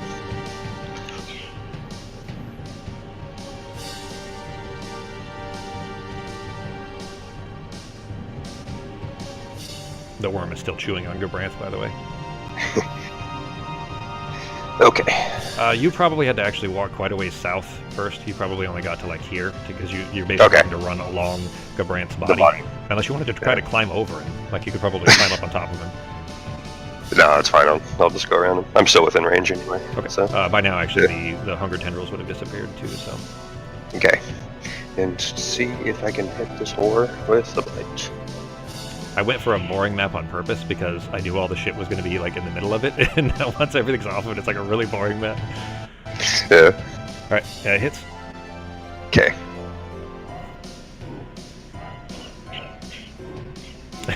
She had 9 hit points left. You did 28. So you kind of just coming around the edge of Gabranth's foot, you kind of just send both hands towards her and send this wind, like this kind of soft breeze almost of these rotting leaves that settle over her, as she was still kind of leaned forward trying to breathe on Peter. And as they settle over her skin, you see it's kind of beginning to melt away the hunger there, and she just kind of collapses forward the rest of the way, just flat face first. You're kind of looking into the, her eyes kind of losing any glow. She's facing you, where she's just laying flat in the dirt facing you. And she's dead. And through this, you hear your team on the other side have finished off, for the most part, the rock giant as the lab is still floating off in the distance there a little bit. There we go. Hang on. Okay. All right, we are out of initiative order for the moment. After all of this is kind of finished, all of the ending there happened relatively quickly, of course, but you notice that the blue teleportation circle that the purple worm threw up out of is still there. You look over there and you see Mammy just flashes up after the judge is all dead all around you. The worm's still chewing on Gabranth there, but with that blue flash, it flashes again, and she's standing in the middle of it. She's holding a small wicker basket hanging over one arm, but she steps over confidently, like as if nothing was amiss. Whoops, got the wrong one. There we go. She says, "Well, messy business that. I mean, she knew you would figure it out, but she sent me as kind of an insurance policy, I suppose. She said you're going to need this, though." And she walks over, and she's kind of approached you guys. She walks over to Peter. She hands you out this blue crystal, the last one of the crystals that she had hanging in her hut back when you met her. She says, I've been told you have an old friend that needs some convincing. I think she's going to need to see this." And she says, and she turns and kind of is about to head back to the teleportation circle. She says, these are just from me. I baked them special. I suggest you eat them now before he gets here. She holds out that wicker basket. She hands it over, or hands it out to you anyways. Sorry. Inside there's just a batch of her honey cakes that are wrapped up in thick red cloth. She says, I best be going though, children. She doesn't like it when I intercede too much. So good luck. And she walks back over towards the teleportation circle. Yell out, thank you. Thank her and start eating one of those buns. For real, I'm hungry. Yeah. She doesn't even look back. She just kind of keeps walking and just kind of waves it away as if it's nothing. I'm going to drop this on your guys' actions tab. First, as soon as you eat this, you feel just indescribably invigorated, as if you had just slept, as if you just had like a full night's rest. So we will be applying a long rest for you guys, because we're not anywhere near done, even though it's already at 2:30. So hopefully we can make it through all of this here. But these honey cakes, as well as applying the long rest, you will be getting the effects of a hero's feast. Do you guys know what a hero's feast is? Yes! That is awesome. So you will be immune to fear and I think poison. You get a big bonus to your max HPs, as well as being fully healed and all that stuff. So you guys are basically, be in better shape because you still have the boss fight. That wasn't even the boss fight. What's that? You have advantage on wisdom saving throws, right? I think that's right. Let me grab the effect for it real quick. Cool. Here, I'll show you guys the spell so you guys can see it, but...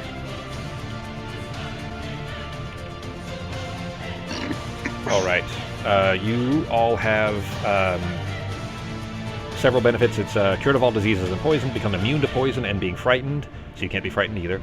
Makes all wisdom saving throws with advantage. Hit point max is increased by 2d10, and you gain those HPs. The benefits last for 24 hours. Nope. Should help. Put those on here, and then I can apply them to you guys. I also dropped the honey cakes on your guys' inventory. You will see them in your items area. If you nibble on them, which will be a bonus action, it is, I think, 48 healing, 48 plus 8, and if you just gobble up a whole bunch, it'll take your full action, but you get 8d8 healing. And we have one cake each? No, you can keep nibbling on them. If you eat the whole thing, multiple times, it'll probably start to be, like, you take a big chunk of it off. It's going to be, using it all up. But in the meantime, anyways, you'd be able to kind of eat from it regularly, because you're potentially going to need it, I guess is how I'd say that. That was not the boss fight. So, Navarro, you're reverting. Sorry, I got something stuck there. What was that, G? I said we still got to fight Kefka. It's funny you say that, because that's part of the music that I used was from him. You'll probably hear that coming up here in a bit. Navarro, are you staying in your shape, or are you reverting? No, I'll revert back. No. Okay, because you couldn't eat it otherwise. So, all right, each of you roll 2d10.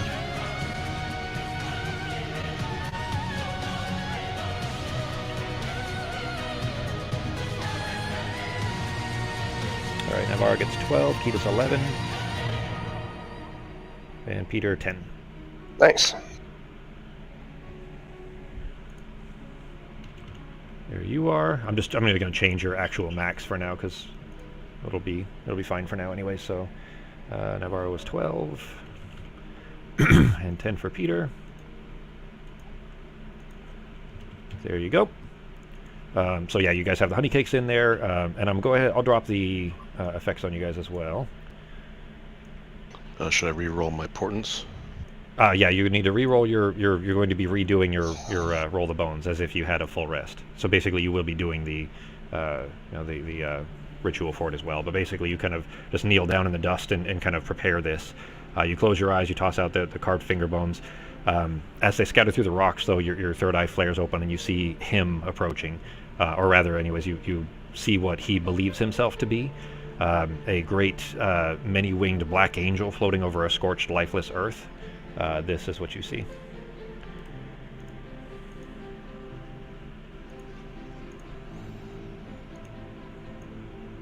And you know that he's approaching.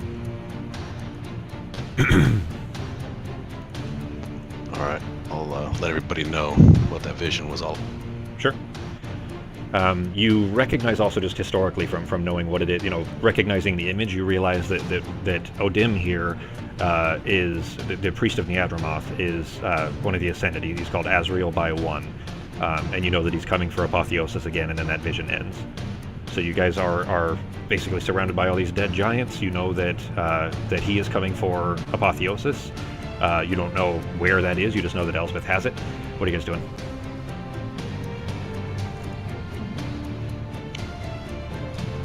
Well, we need to try and find Elspeth. See if she'll respond on the Rocky Talkies.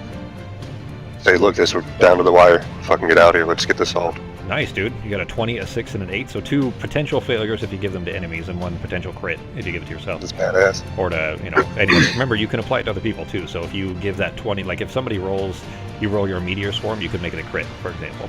Anything like that. So just keep that in mind. You can give somebody else that crit, too. All right, so G, you reach up to your Ketis, you reach up to your ear to kind of try to reach out to Elspeth over the Rocky Talkies. As soon as you bring your hand up, though, you hear Drew's voice speaking over it. He says, "Team, I found the shoes. We can get out of here." He says, "I'll have her space worthy in a few minutes. Just buy me some time, and then meet me outside the Arboretum." and you hear Yorith pipe up over it. She's still over there with the rock giant who is just falling down and breaking into pieces. Yorith pipes up over it. She says, Drew, I'm not leaving. How about you, sis?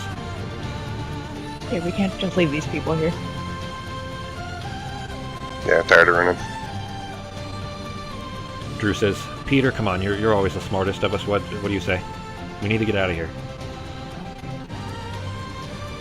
He says, the hunger's going to keep attacking this world until it's destroyed. We've got to go. Get the shoes ready and use it to help us.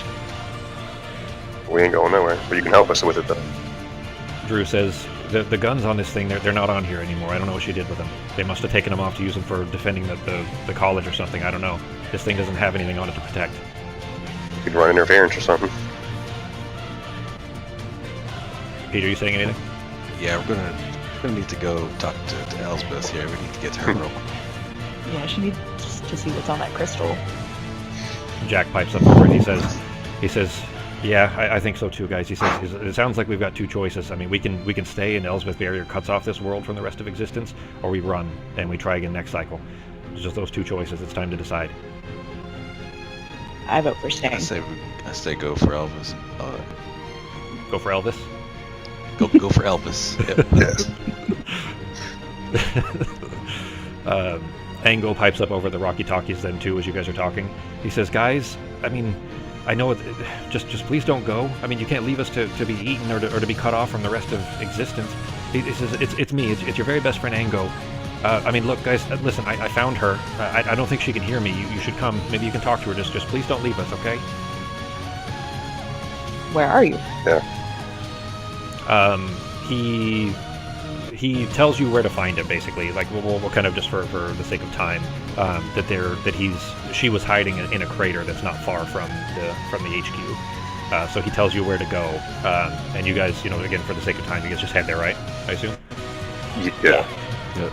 All right. So you make your way over there. You find her standing in the center of this crater. It's a really wide crater. Like it's basically flat land. You just have to climb down to get to it. And this huge rune circle that she has made out there. Just this massive rune circle that she's standing in the middle of. And her sphere is encompassing most of that, like the orb that she's standing inside of. She's still kind of chanting and channeling, but it doesn't seem like she can see you guys. She's unresponsive. She's just chanting this incantation, but she's either ignoring you or not seeing or hearing you guys. What are you doing? I'm gonna pull out that crystal, see if anything's going on with it. Yeah, do we know how to activate that? You know that when Mamie had used them on you guys previously, that she like pulled them down and touched them to you, basically, like to your hand. So we need to figure out a way into her shield. Seems like that. Ooh. I have a question. Does it look like the shield makes a complete circle, or does it stop at the surface of the moon? You can't tell. It looks like it goes into the dirt. You don't have any way of knowing unless you're in the dirt to know if it has a bottom or not.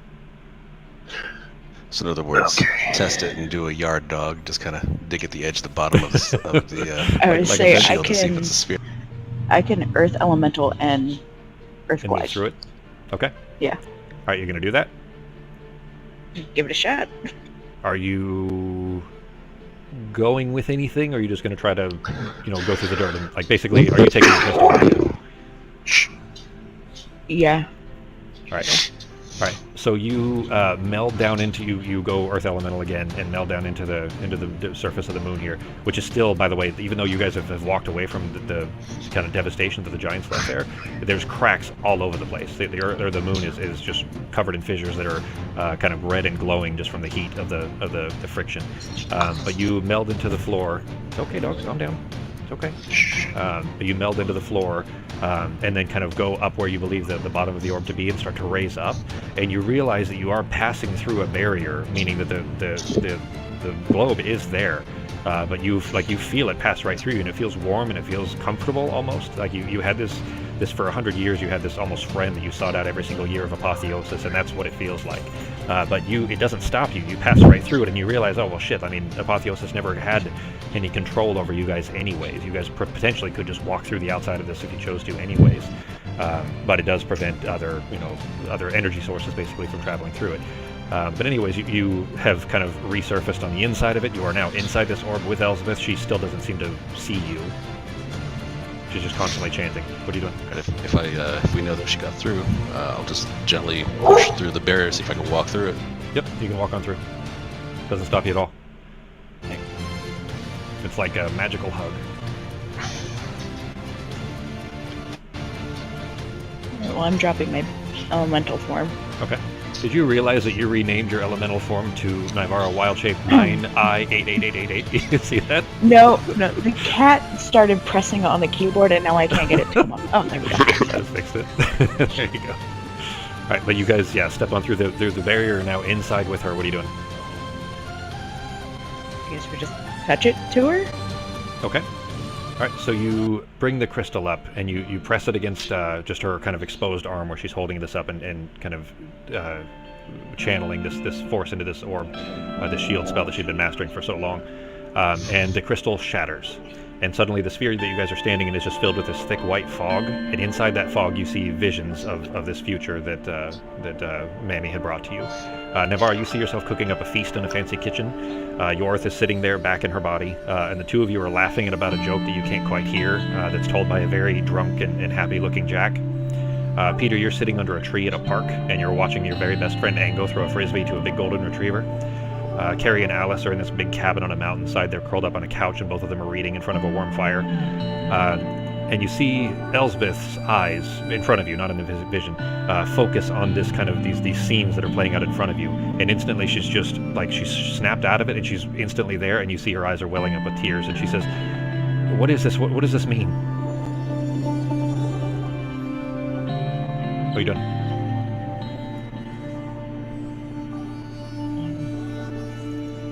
Well, if you continue to make your shield, this future won't exist. She kind of like looks over, recognizing that you guys are there. She kind of sighs. She says, "But if I don't put this shield up and force the hunger out, how are we supposed to stop it? I mean, any other kind of barrier we've put up, it just walks straight through. This shield is the only thing that it can't penetrate."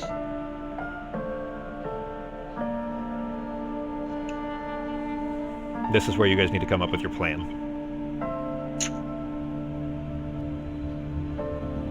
What do you guys think? Well, I was thinking I don't know if there'd be a way to do it, but fucking turn my ass into a bomb and lay with him. Self up in Hazel House. Bye-bye. Anytime you guys have damaged him, he shrinks. So you guys notice that anytime you guys hurt pieces of the hunger, they shrink. They get smaller and smaller until they dissipate, but they just regrow. So if you hurt him, he's just going to shrink, and then he's going to regrow. Even in the Hazel House? I mean, you don't necessarily know that, but that's you've seen that be the case on any plane that you fought him, and you don't have any reason to believe that would be different in the Hazel House. All that is another plane. That's just basically the Hazel House is like a central point of the plane of chaos, where Shug lives. Have we determined where they come from, what plane they actually come from? So basically that. Essentially, they come from the swirling gray mist that's in the Hazel, the Hazel House, the plane that the Hazel House is on, the plane of chaos. Can we shift into that plane and bubble that plane? I believe I also have planar binding. If we can get him there, I can keep him there. He's a little bit cosmic. I mean, that would be troublesome. But Peter, I mean, the both of you say this out loud, presumably, right? You're saying this out loud as Peter and Navarra? Yeah. Yeah. Yorth kind of looks at you guys and then looks over at Elsbeth and she says, "Guys, I mean, I think that's it. I think that's it, Peter. Navarra, look, Ellie," and she's talking to Elsbeth. She says, "Ellie, your shield. I mean, you said that the hunger can't go through it, right? I mean, it can't penetrate it. So instead of using the shield to keep it out, maybe like just like a planar binding would be, or just like trying to encapsulate it there in its own plane, can we keep the hunger in, trap him inside?" And her eyes go wide and her jaw kind of drops. She just looks dumbfounded and just silent for a moment. She says, I was so stupid. Like, how did I not consider that? I mean, it's not a definite yes, but I think so. I mean, the hunger would have to be severely weakened, but I mean, if he can't go through it and he can't get out, then he would be stuck inside. I mean, we'd have to, when we hurt him, he shrinks, right? So if we, hurt him enough, damage him enough to bring him down small enough that I can get to fit this around him, then I think I could. I mean, I'll need time to reverse the incantation to flip the shield around him, but I think I could.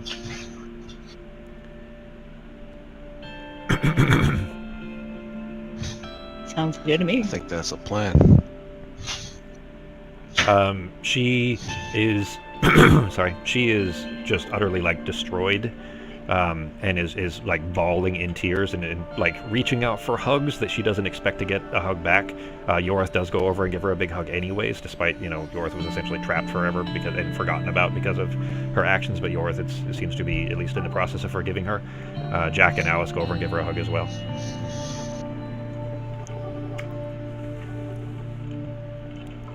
But she's got, you know, this plan seems to be a decent enough one, at least that she, you know, she thinks would be successful, and you guys, you know, have your own opinions of that, but it seems like it could work.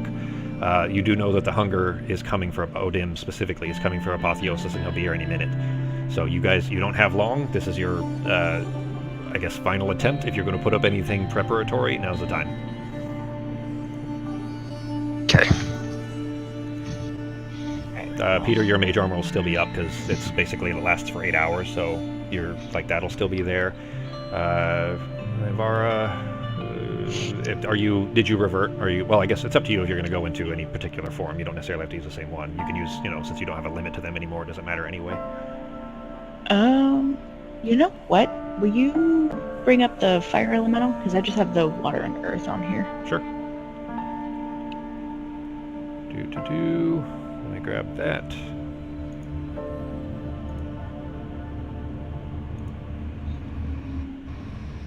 Come on. There's like probably a couple thousand total spells worth in the elemental form, so Fantasy Grounds might freeze for a second, guys. Give it a second. Okay. Hopefully it doesn't freeze on my side. I have to relaunch the server. Oh, there we go. Alright, good. On Armor of Agathis, Holmes, the damage shield, is that every time I'm hit, or is that only just once, and then it goes away? Well, it's 20 damage worth. As soon as you take 20 damage worth, it breaks. Breaks, okay. Where did it go? There it is. Okay. Give me 1 sec, Becky. I'm adding the spells for you, and then you can use it. Okay. Quick question. Yeah. Would he be considered a celestial, elemental, fae, or a fiend? A mixture, kind of. He's an alien. Celestial is well, yeah, but I mean, you guys are aliens. You know what I mean? That doesn't really. Yeah. That's not a cat. That's not the category that you'd be looking for. Celestial would probably be the closest. What is your goal?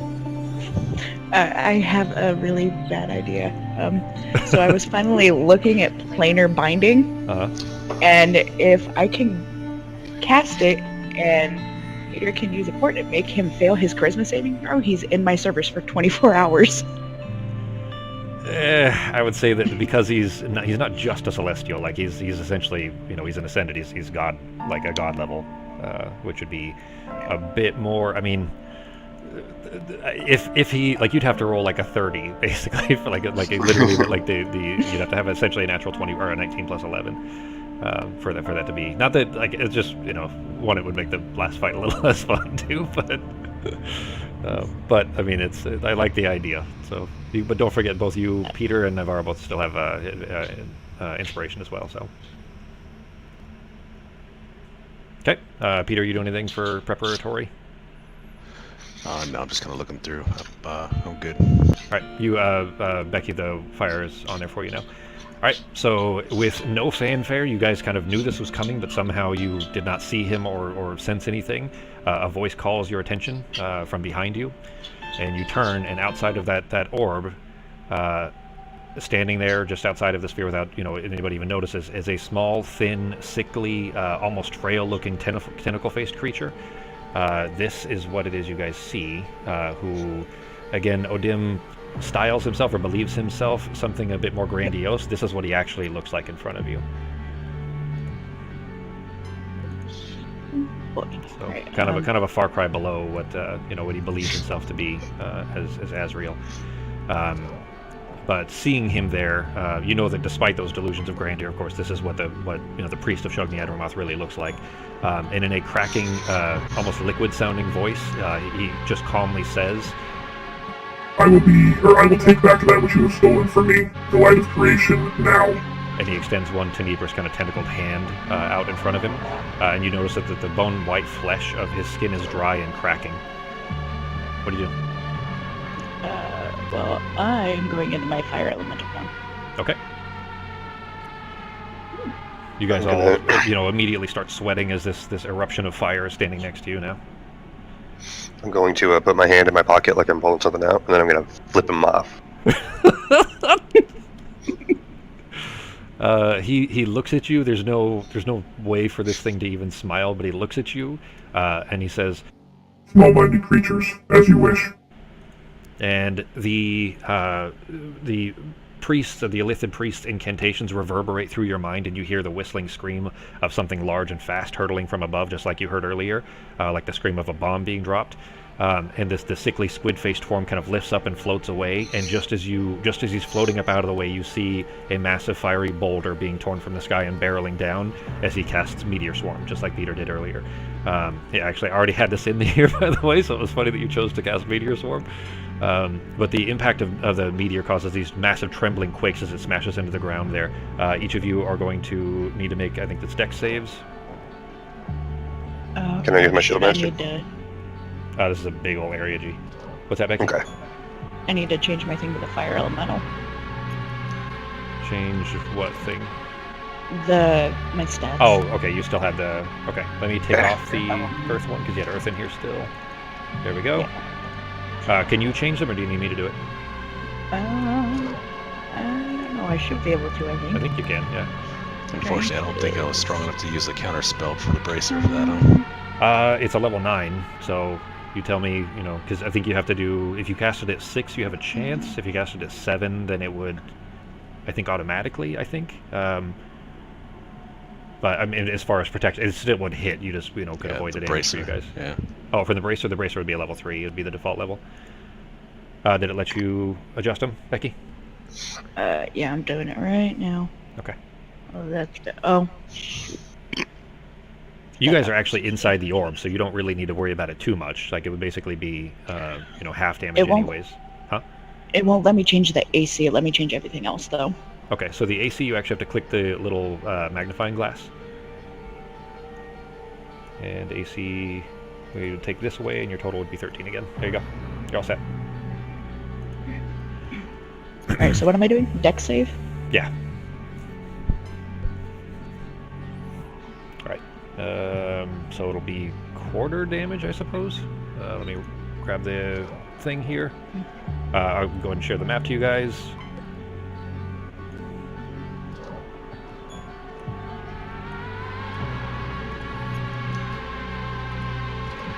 You guys are just inside of this right here. And that itty bitty... Oh, I guess I'll use Becky's wild shape one. I'll leave that one on here too in case you revert. Down there. And here's Peter. And that itty bitty white squid guy is Odin. Alright, so that crashes down. Let me grab the... I fell for it. There it is. Alright, so 40, that'd be 11 damage. That's so for those that... Actually, all 3 of you failed, so 11 damage to each of you. Not much, because you guys were in the orb, so you kind of feel the heat of it. I guess I can't half it twice. Alright, I'll just manually put in 11. G, that burns through your false life, and you have 3 on top of that. Okay. Becky, it would be, 92? And then 11 wounds to Peter. There we go. Alright, as this thing kind of burns up around you, go ahead and roll initiative again.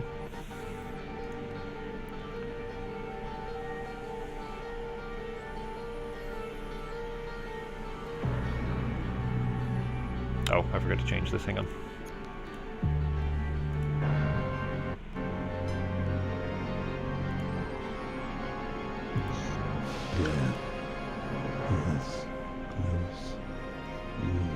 There we go.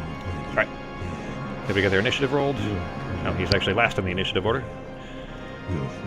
It is Ketis' turn. Okay. All of those same whispers that you guys kept hearing when you were in the Azel house you kind of hear them echoing through your mind. They're obviously coming from him, but it's like a non-stop just track of them just going over and over again. What are you doing? First thing I'm going to do is use my investiture of stone.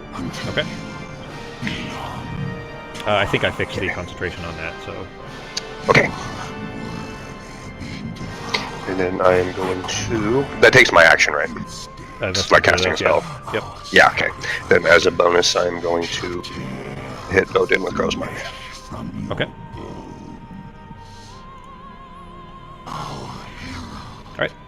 Go ahead and apply it. It is Navarro's turn. Alrighty, how far is he? You guys rolled good initiatives. Wrong one. How far is he from my wild shape? 50 feet? Target him. 40. Perfect. Alright. Well, I'm gonna go stand in his space. And God he damn it, takes... I forgot you could do that.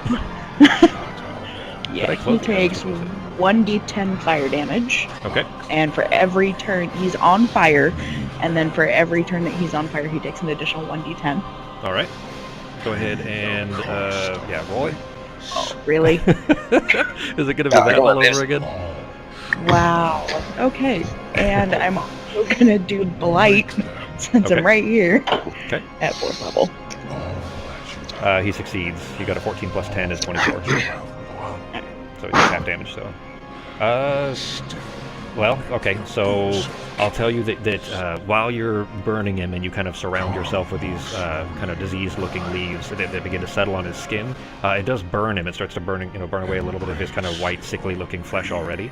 But you notice that not only does he take half damage because he's saved, he actually takes even less, it seems like. Okay. He's resistant to necrotic.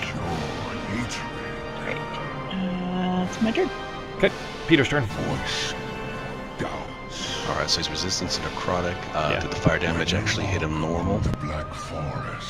The what fire damage? I'm sorry. Oh, from the burning? Yeah, from Navarro's burning. Yeah. Now I'm gonna move Becky. I'm gonna move you just to the side so that Peter can still target, but we know that you're on that square. It seems to have, yeah.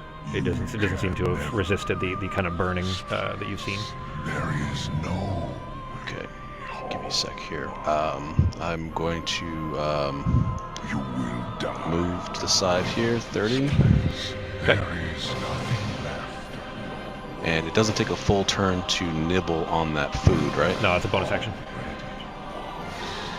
Okay. If it's a bonus action, then I'm just going to shoot a quick firebolt just to test.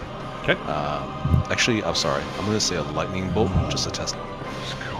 I'll tell you that you would also know this, that Navarro's fire elemental form is immune to fire. Gotcha. Okay. Firebolt then straight to him. Well, I mean, And what I'm saying is if you wanted to use something bigger, like fireball, for example, you're not going to hurt her. Oh. Okay. Let me She's pull that immune to up. fire damage, so you could hit him with something bigger. Like, this is the first part of the very last fight of the game, so saving spell slots is, like if you have a big plan for them later, by all means, but a level 3 spell slot, using cantrips right now may not be as, an efficient choice when you could hurt him more if it also doesn't mean hurting her too, which it wouldn't. So, up to you. Just point that out. Yeah, I'm pulling my list here. Sure.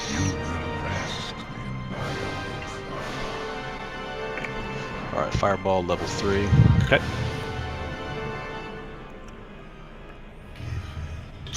He succeeded. He got a 18 plus 3 for a 21, so it'll still, basically your DC was 19 and got a 21, so it'll still hurt him. It'll do half damage, but it won't hurt Navarro at all. Okay, did 18 damage to him. Actually 9 because it took it, half. That was a shitty roll.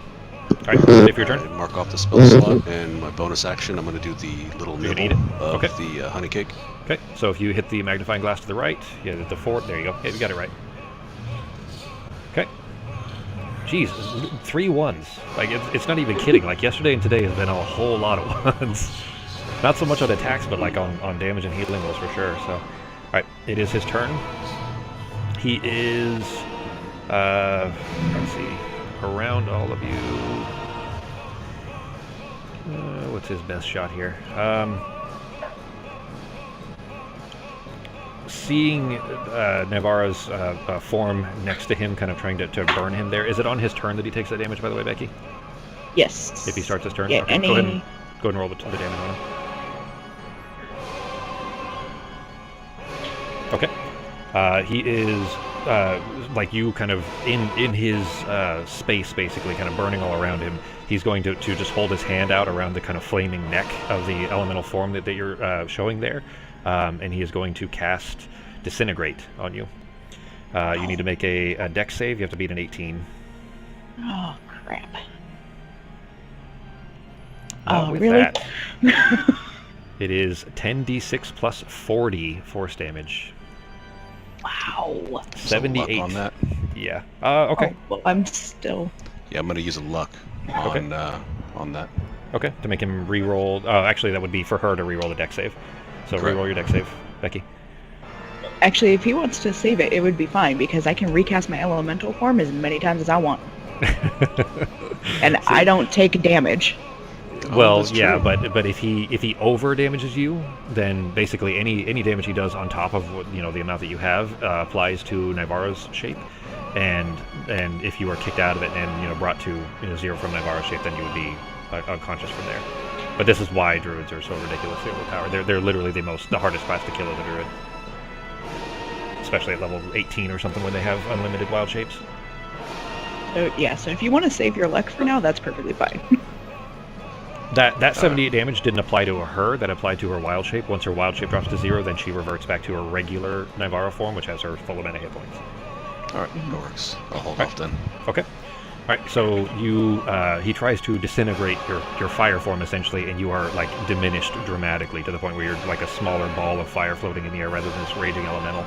And then he is going to similarly point over, seeing Ketis' head poking up over the edge of the crater there, is going to point at Ketis and Finger of Death. Make a con save, G.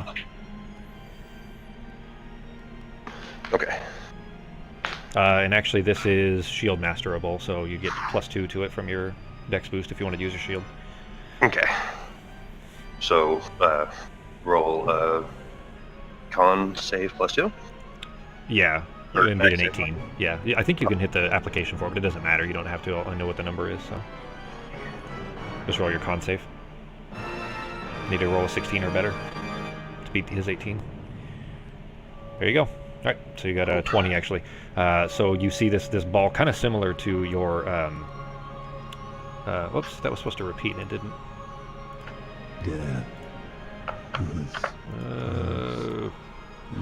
I guess I'll just have to hit it. All right.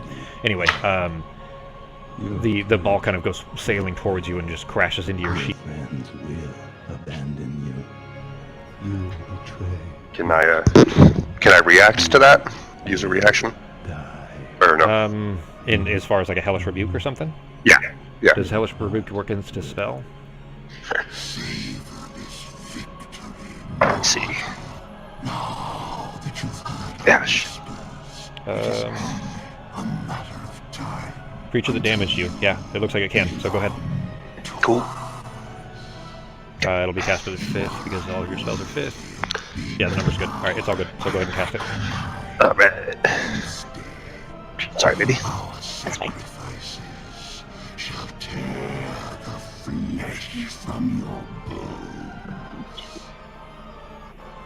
Come on, G. Okay. Go fast. Natural 20. Because of the advantage. Go ahead and roll the damage. Okay.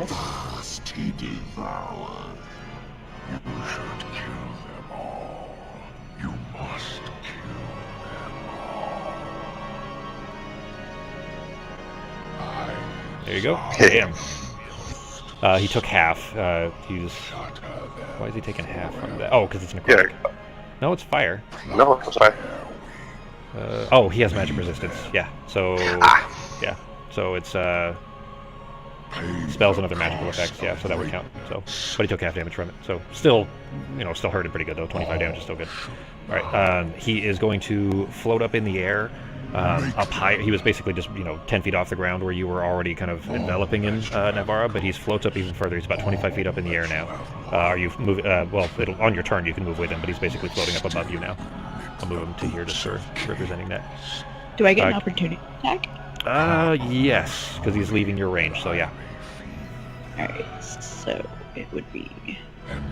It'd just be the fire elemental touch, right? Yeah. Yeah. That's your equivalent of a melee. Wow, maybe not. Yeah, missed. Alright, Ketis' turn. Okay. Now, you said he's floating up in the air, right? Yeah, he's floating 25 feet up in the air from where he is. So I wouldn't be able to hit him with my sword, right? No, I'm guessing. not without flying also. When you walk among the Black Forest, you will see. I can taste the essence of your soul. I guess I don't really have much choice. I'm just gonna have to hit him with some death knells then, because my stuff's necrotic, so that's not gonna do much to him. I didn't even think about that. Yeah, most of your stuff is necrotic concept. What's elemental bane do? Makes him weak to a certain kind of damage. That could Which actually might not be a bad idea. That might be a smarter thing than trying to hit him. If you make him weak, he'll take double damage to something, rather than hitting him with like a couple of death knells or something. Okay, then I am going to hit him with that. And then I'm going to make him weak to fire. Weak to fire, okay. Yeah. Grab the... What is the damage part of it? Okay, I'm going to read it here real quick, because it does more than that. I thought it was... to a minute. Well, it looks like it damages them too, so... you can make them basically... fixed damage type target succeed on a con saving throw or be affected by the spell for its duration. First time each of the affected target takes damage of the chosen type, the target takes an extra 2d6 of that type. Okay, so it doesn't make him... The target... Okay, listen, this is part that's important. The target loses any resistant to that damage type until the spell ends. You understand that, G? Yeah. That's pretty important. You understand why? Yeah, then actually I will make him weak to necrotic then. Or drop his immunity You're to dropping necrotic. resistance to necrotic, yeah. Yeah. So let me find that. I'll take it off of him here.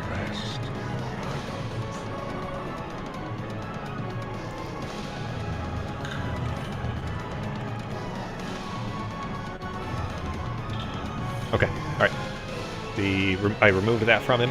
Go ahead and drop the necrotic version on him. Lightning Thunder Fire.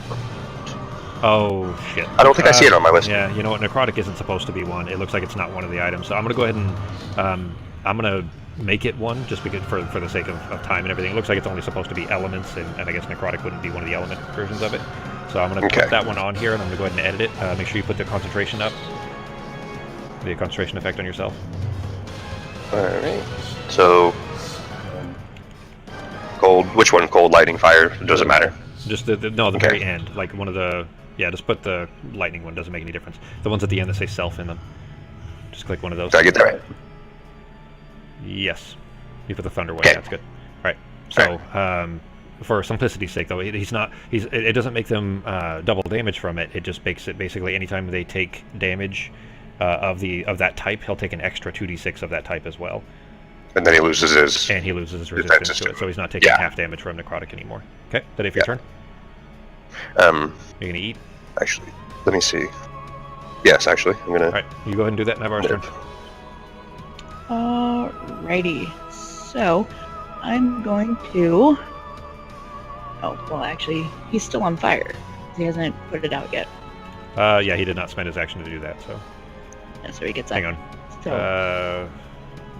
there we go. Oh wait, right. no, is it my turn or his turn that he takes? I think it's on his turn, isn't it? Because you're not in him right now. Yeah, okay, so never mind. Yeah. Alright. Okay, so key to sealed. Alright, what are you doing? I'm going to Earthbind him. What does that do? It brings him down to Earth, and his fly speed is 0. God damn it! As long as concentration. My monsters. Alright. So you should have made me watch Critical Role. Yeah, really. You get all kinds of fun ideas from that, huh? Mm-hmm. He rolled a 12, so he failed, versus an 18, so he did not succeed there. Alright, you have your concentration effect up, good. And drops his speed to 0, really? Yep. And he drops 60 feet per round, so he's on the ground. All right. What level is it? Level 2. All right. Don't forget to mark up your spell slots and everything too. Sako, you're up next. Yep. Magical yellow strips of magical energy loop around the creature, so like Final Fantasy II style hold spell, looping around him. Strength saving throw or it. Okay, so he has a strength save against it. Now you realize he's not very strong, so he does get to try to save. Oh, never mind. That's what that 12 was. Never mind. So we already failed that. Yeah. All right. 0 for the spell's duration, so as long as you can keep concentration up. Airborne creature descends 60 feet. Okay, so yeah, he's hit the ground. I think it is 1d10 for every 10 feet that he falls, and he was 25 feet up, so we will do rounding up, so 3. He crashes into the ground. There's a kind of a yelp of pain as his ankles obviously hurt when he hits the ground. He is wounded from that. All right, it is Peter's turn. Becky, unless you have a bonus action or anything. Can I change my B shape with a bonus action, or is it just bringing up my B shape? You'd have to revert, which is a bonus action, and then you could, on the next turn, do a new B shape. All right. Well, then I'm going to do that, Okay, and I'm you back can in revert. B. Okay. So yeah, All right, let me Here. move there's 30. here. Okay. All right, so I'm gonna just for simplicity's sake, we'll just kind of keep them. There you go. All right, so that's your regular one. It is Peter's turn. All right, one quick question for you. If I cast a spell on an enemy, and let's say the spell says for 24 hours the enemy can't see the color blue, and we kill this enemy, but there's a different form, does that follow him to the new form, or is it this person?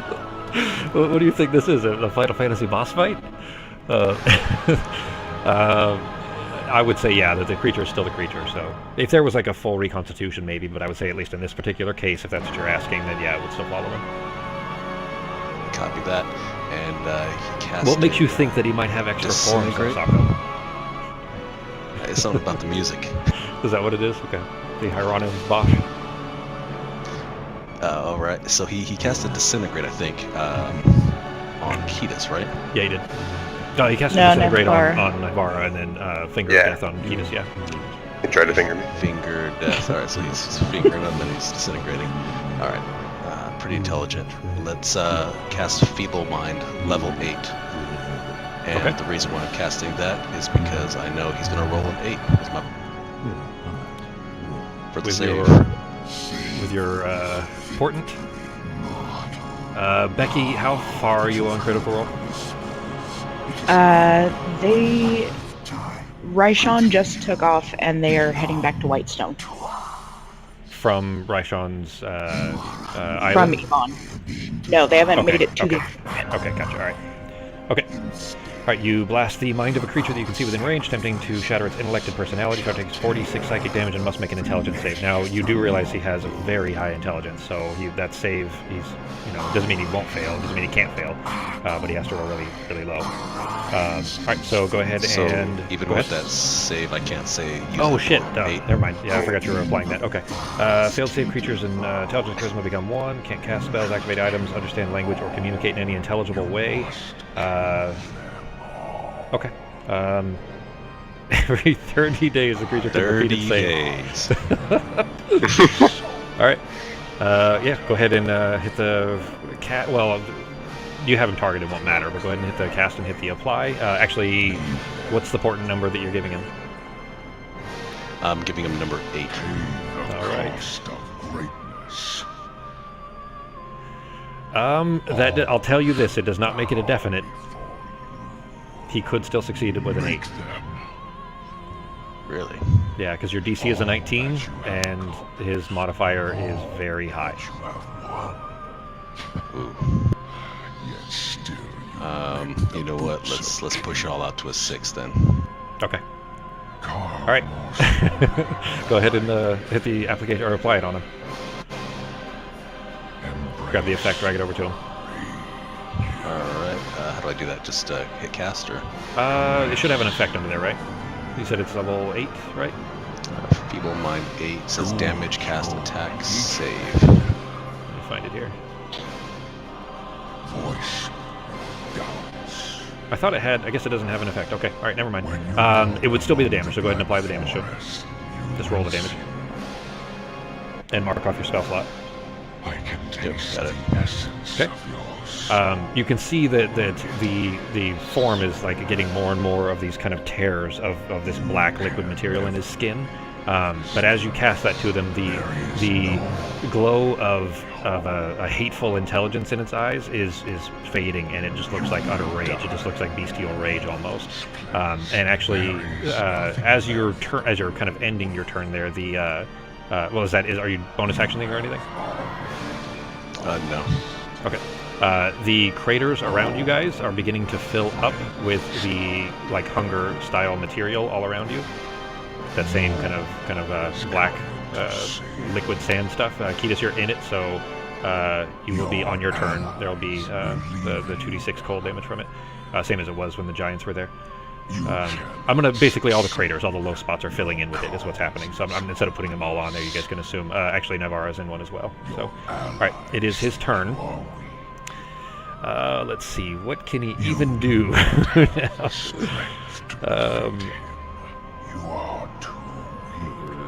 He, in a somewhat mindless rage, is going to immediately just floating through the air, just rush toward. Oh shit! Never mind. His speed 0. God damn it. All he can do is the tentacles, I suppose. All right, so Ketis, actually, all three of you are within range, so all three of you are going to be getting smacked by tentacles for attacks plus 12 or attack roll plus 12. Peter, the attack misses with you, especially Bigley has a mage armor missed. He got a 15. Ketis, tentacles roll up out of the space behind you for 26, which hits you. Which you need to make an intelligence save versus 20, G. So make a 20, or roll an intelligence save and beat a 20. 21. All right. So it tries to wrap around you and grapple you, but you are able to shrug it off. Your thunder, or your elemental bane was dropped. Your concentration save was a 4 plus 2 for a 6. Okay. So your concentration dropped. The necrotic bane on him is fallen, which actually I gotta take that off so I don't forget. Or re-added, I guess. Re-add necrotic. Okay. And for smacking at Navarra, also hits. Roll a intelligence save. Did it hit my AC? Yeah, I got a Or is it 25. more? It rolled 13 plus 12. Oh no, I'm at like 16, because if it did, I don't take damage. Yeah, the number is 25. It'd have to be the exact. You mean for the reversal thing, where you would heal instead? Yeah. Yeah. Doing 18 damage, and you were able to save on your concentration. You actually got exactly a 10, which is what you needed to save. So because of you had advantage on that because of Warcaster, though. That's nice. Oh. And you did not beat the save for avoiding the grapple, though. So you are grappled by the hunger tendrils wrapping around you. That's about all he can do. He can't do shit else. So it is Ketis' turn. Okay. And now that he's actually on the fucking ground. Yeah, really. And I'm going to cut him up. And I'm going to use my Battle Lust for my gem encrusted hilt to get the extra. Okay, go ahead. Get the extra hit. So.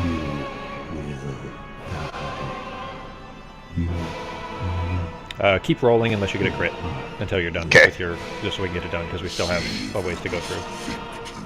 Mortal, now that you've heard our whispers, it is only a matter of time until you... Okay. And then, do you want to just add my modifier so I don't have to go back and forth and hit the crow's mark and the life drink every time? It'll be 20 extra total. So just roll the damage and roll 20. All right, that last And one then- missed. So you got 4 hits.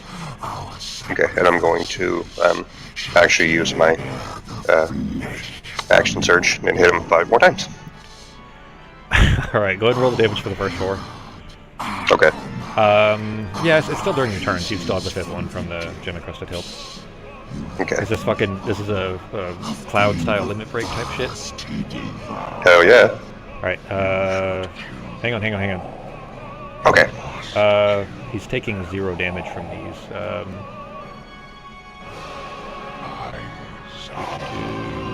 Ruin is listed. Magic. Yeah, it's the first. Oh, you know what? I bet it's the. I know what it is. It's because you're using the one-handed one.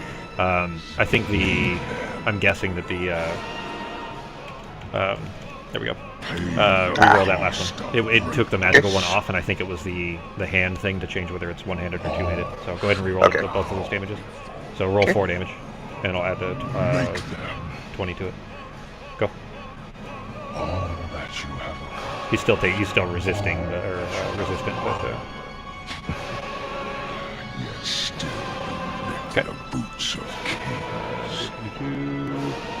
Should I start the other hits? As you're kind of hacking away at him, bits and pieces of him are falling off left and right until an arm comes off, and then the forearm comes off of the other arm. He's basically in very rough shape. He won't if you hit him a couple more times, he's gonna be torn apart. So we'll just go ahead. Go ahead and finish it, but it's basically if you want to use your action surge, go ahead. But he's basically almost dead. I'll skip it then. So I'm just going to take a little nibble. So my turn's done. So take a little nibble at the so. Right. Navarra's turn. He's basically in chunks all over the ground. Okay, being restrained. Can I still use my bonus action? Even though I'm restrained? You can still use your action and your bonus action. You're just grappled. Awesome. Alright, so I'm going to Water Elemental then.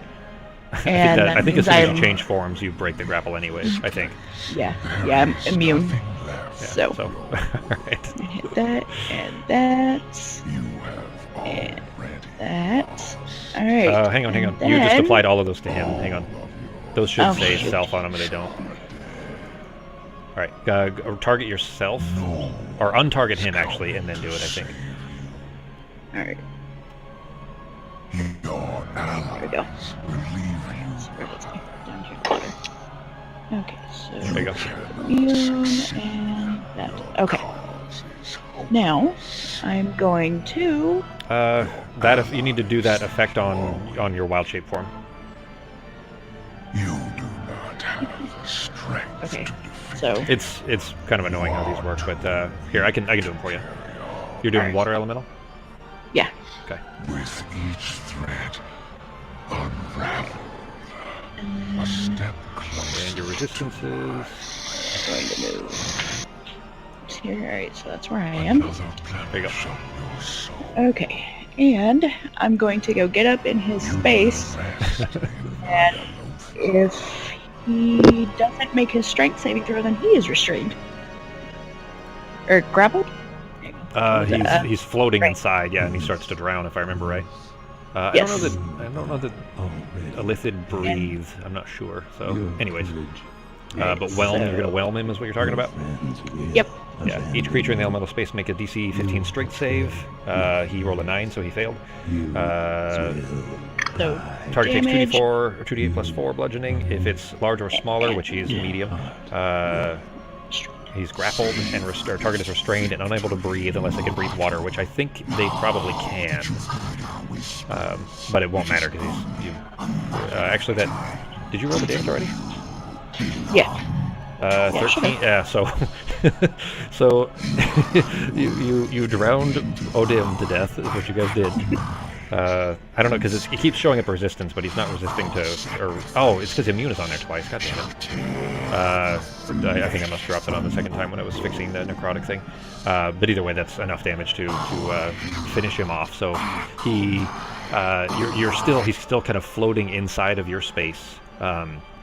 And these kind of black ribbons of torn flesh that are even on the parts that are visible where Ketis has kind of hacked parts of him off. He kind of collapses forward onto one knee, struggling to stand there, and there's just this kind of boundless hate in this kind of empty eye sockets there.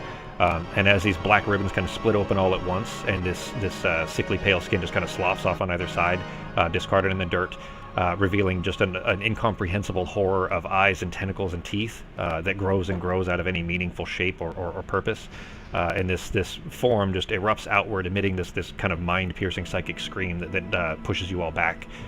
These hunger tendrils that were beginning to fill up the the spaces in the craters around you, they burst up from the pools in the cratered moon surface, just splitting the ground under your feet and sending these islands of rock kind of flying up, hurtling into the sky with you on them. By the way, I didn't tell you this earlier, but Jack, Yorth, and Alice are still standing over with Elsbeth and protecting her from the chaos creatures that are pouring out from those. I will share you guys the new map. And since Peter just insisted that we have a Final Form style boss fight, that's what we'll be doing. Here is your guys' new map. It's like Pavlov's dog. The music made me think it.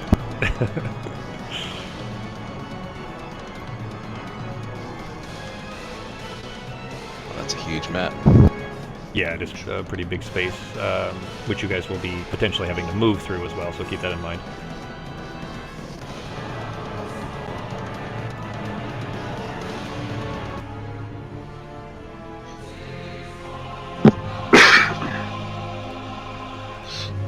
There we go. Alright, got the map on there.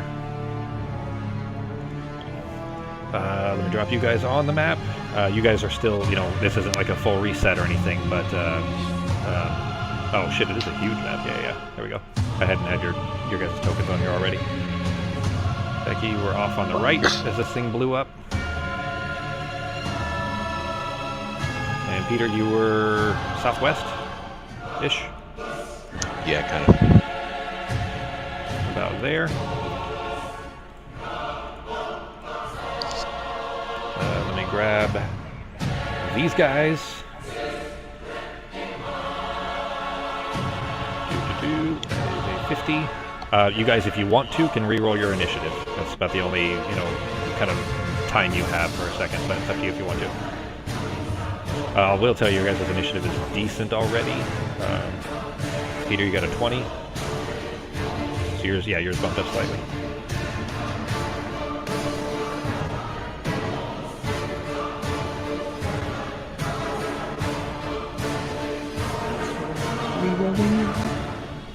Oh. Okay. Oh, this guy.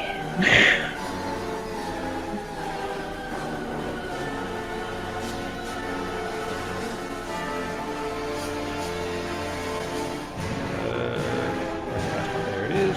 I'm placing the guys. Give me just a second. It's almost done.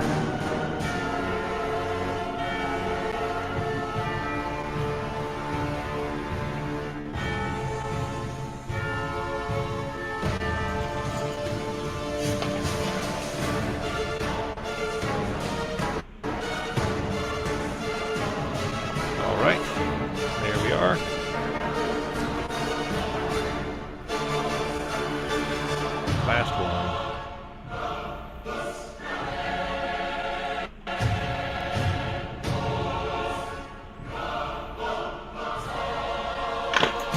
All right. Becky, you re-rolled. So you got an 11. Okay. Let me move your form to be the same one there. All right. So you guys, they kind of blend in a little bit, but you can still see them. Each of you are kind of blown apart as these islands kind of float up and everything. You see that the head form that kind of came out of the Odim of the Hunger, and then surrounding you where the tendrils are snapping up around. Basically, the tendrils are holding these islands up, and then there are ones that basically parts of them are kind of leaning over and trying to smack at you guys. It will be Ketis' turn. What are you doing, G? Okay, so that's all just one thing. I didn't know if it was multiple parts. No, there's multiple parts. There's this head, and then there's a tentacle by each of you, basically. The tentacles are not as hardy, of course. The head is where you need to do most of the damage, you would guess. It's a big floating thing. Like it's a massive floating thing. And I will tell you too, by the way, that a lot of simpler effects won't be able to work on it. Like Earthbind probably wouldn't work, I guess is how I'd tell you that, based on the kind of resistances this thing has. I can't give you too much clues, but basically that. But there are tentacles around each of you that are kind of wailing around and trying to hit you. And they have different effects. And then there's the head. It didn't give me the heal from my water elemental form. It says I'm what still was at the only roll? 14. Yeah, it's still shows 14, yeah. 114. Okay. There you go. Okay, because I still can't. Everything says head. I can't click on tentacles. They're not separate. It just says head when I mouse over it. Oh, there we go. Okay, never mind. I see them. I thought I would. Yeah, they kind of, sorry, they so- blend in a little bit. They're kind of similar color. I should have noticed that on the map earlier, but yeah, there's a tentacle I right get by it. you, so there you go. Okay. And is that? Well, it's on the same island. Is there a gap in between? No, You and I- there's a bit. Oh, no, that's the same island, yeah. Between you Yeah, and him, okay. yeah, that's all the same. No, shit, I was changing you. I'm going to. I'm gonna make the space around the tentacles a little bit bigger. Okay.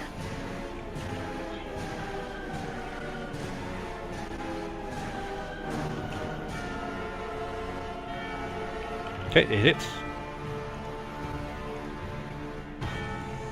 It hits. Just go ahead and roll them, and I'll just tell you how many total. Yeah. Okay. And then you just want to add my modifiers. Yeah, all 4 of them hit.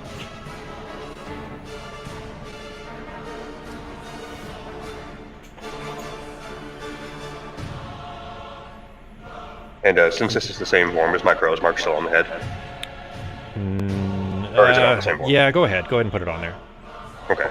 As you're hacking away at this chunk of the tentacle, though, it separates and it starts to kind of dissolve the part that comes off of it. The part where, the part that it's attached, basically, not the part you cut off, snakes back underneath, and as it's kind of whipping back and forth, it's spraying out this black hunger liquid as it snaps underneath. Okay, and then I'm going to nibble the bread, and then I'm good. Okay. It is this one's turn. It is going to whip its arm around, trying to smack at Peter, which hits, doing 19 damage. Yeah, you guys don't see anything else at the moment. There is a special effect there, but you didn't see anything in particular there. So Navarro's turn. Alright. You're still in water elemental form, so. Yeah. But I don't think I can restrain a tentacle. Can I?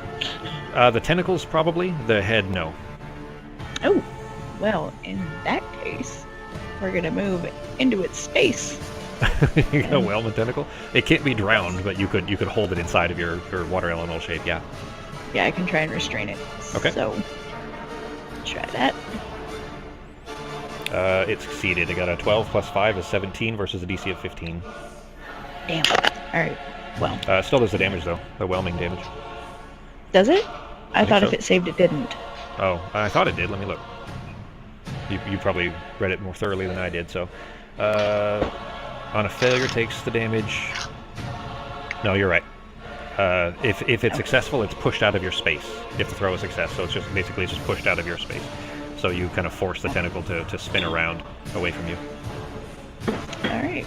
Well, I'm still going to... What's my range on this thing? It's a 5 foot, 60 foot long line. Alright, well, we're gonna sunbeam him then. Okay. On the head. Oh, no, on the tentacle. I should have it. Oh, shoot. Not on mine. Yeah. Just gotta target them individually. You're gonna hit the tentacle with Sunbeam? Yeah. Okay, go ahead. Okay. Get him targeted? You got him, yeah. Yep. Yeah. Alright, so there. He rolled a natural 20 for a total of 26. Oh, God. Yeah. Alright, well, he still takes half damage. Go ahead and roll it. Damage of 13. It looks like it wounds it pretty bad. Basically, you kind of force it out of your shape, and then send out this glowing beam of sun across it that bursts out a big chunk of the tentacle, and it's kind of still whipping around. Go ahead. Is he undead or ooze? No. No. Dang. Alright. Is that head still feeble-minded, or is he not feeble-minded? It is, but I'll tell you that there isn't a whole lot that's gonna matter for. So yes, he's still feeble-minded. He just doesn't have much in the way of spells. Gotcha. It's kind of a physical, cosmic being. The tentacle that is over there. Potato. Kind of, yeah. The tentacle that's over there. Oh no, that's the one that Kita's knocked out. I think I'll put them down here so that they're out of the way, just to remind myself. All right. Tentacle that is by Naivar is going to whip around and try to hit her.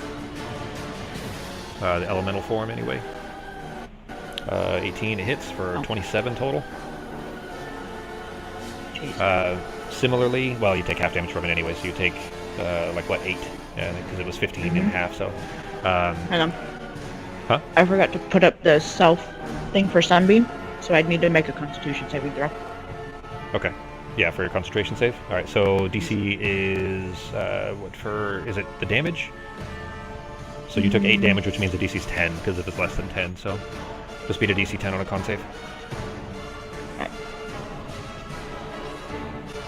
Wow! Oh, shit. No. The number actually looked like a 16 on the die, so... Alright, so Sunbeam falls. You just burned a spell slot. I gotta take Earthbind was still on here too, actually, so... Sunbeam is off. There you go. That is it for its tentacle. The head is going to... send out a psychic blast to all 3 of you. So all 3 of you need to make wisdom saves. You need to be 14s. It's not super high, but... We have advantage. You do.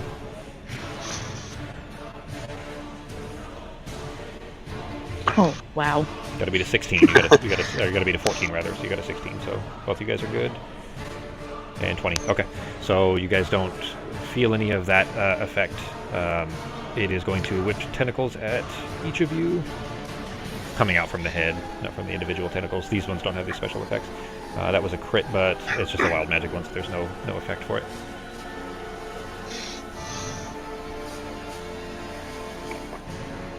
Can I riposte at the tentacle, or is he too far away?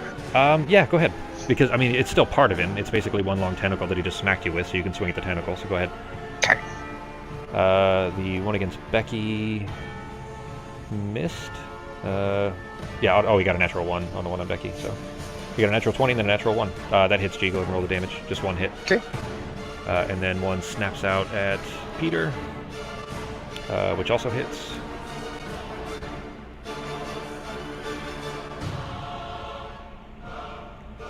Peter, make an intelligence save. You have to beat a 14.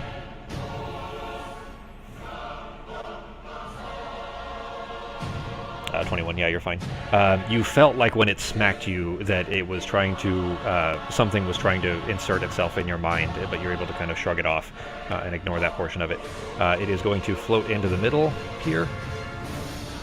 It's just floating up above. And it is going to... The Ketis, the island that you're standing on, something, the tentacle that is up underneath it is coming up around, and you see these kind of bands snap up on either side of you, and it starts to crush the island around you.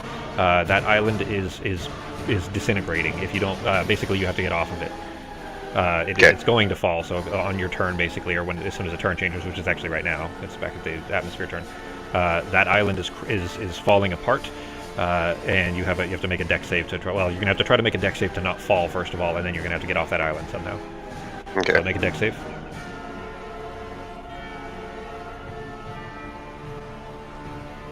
Natural 20. Okay.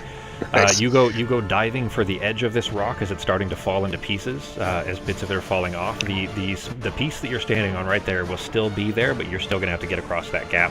Or get over there, but basically most of that island is crumbled to pieces. As soon as that's finished, another tentacle snaps up from the edge over here in front of you, from underneath the kind of major part of the island that's out nearby you. And you guys barely hurt him, so nothing moved yet. That's it. Your turn. Okay. Is the southern part of the island still there in the chain, or did that break already? Yeah, with your natural 20, I would say that that's still, that you probably maybe you made it to like there. But okay. Yeah, I mean the chain is still accessible and something you could run across. It's about to fall though.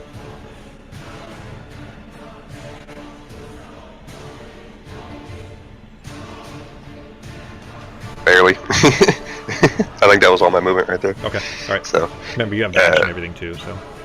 Yeah, but since I have a little bit of extra oops. While this is all happening, while that's crumbling and everything, you hear Drew radioing and over from the shoes, and he says, Etch, tell me you're alive down there. What's happening? Is he talking to all of us? Yeah, he just saw that the tendrils just erupted from the floor, and they started lifting up these things, and that these islands are floating up basically, and that there's this giant floating head thing. Tell him we got a situation going on here. Big giant head trying to kill us. Back. He says we need to get out of here. I'm gonna hold off to the last possible second, but if things aren't looking good, I'm gonna punch it, and we'll have to try again next cycle. I don't know about that, buddy. I think I'm tired of running. Alright, so you've run across Finger of Death. He rolled a 2 + 6 is 8, so he failed. Roll your damage. Okay. I would say that too, when you cut one and then another one just snapped up, the tentacle, I'll tell you this, mechanically, the tentacles have effects. He's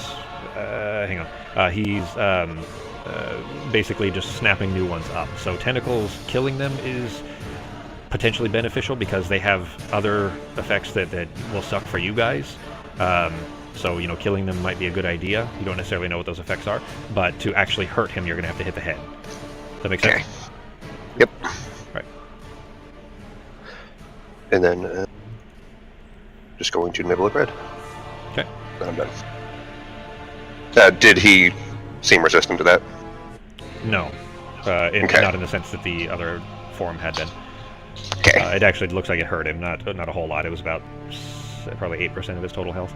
He's got a lot. Yeah. So you guys are going to have to burn quite a bit. Alright, is that it for your turn?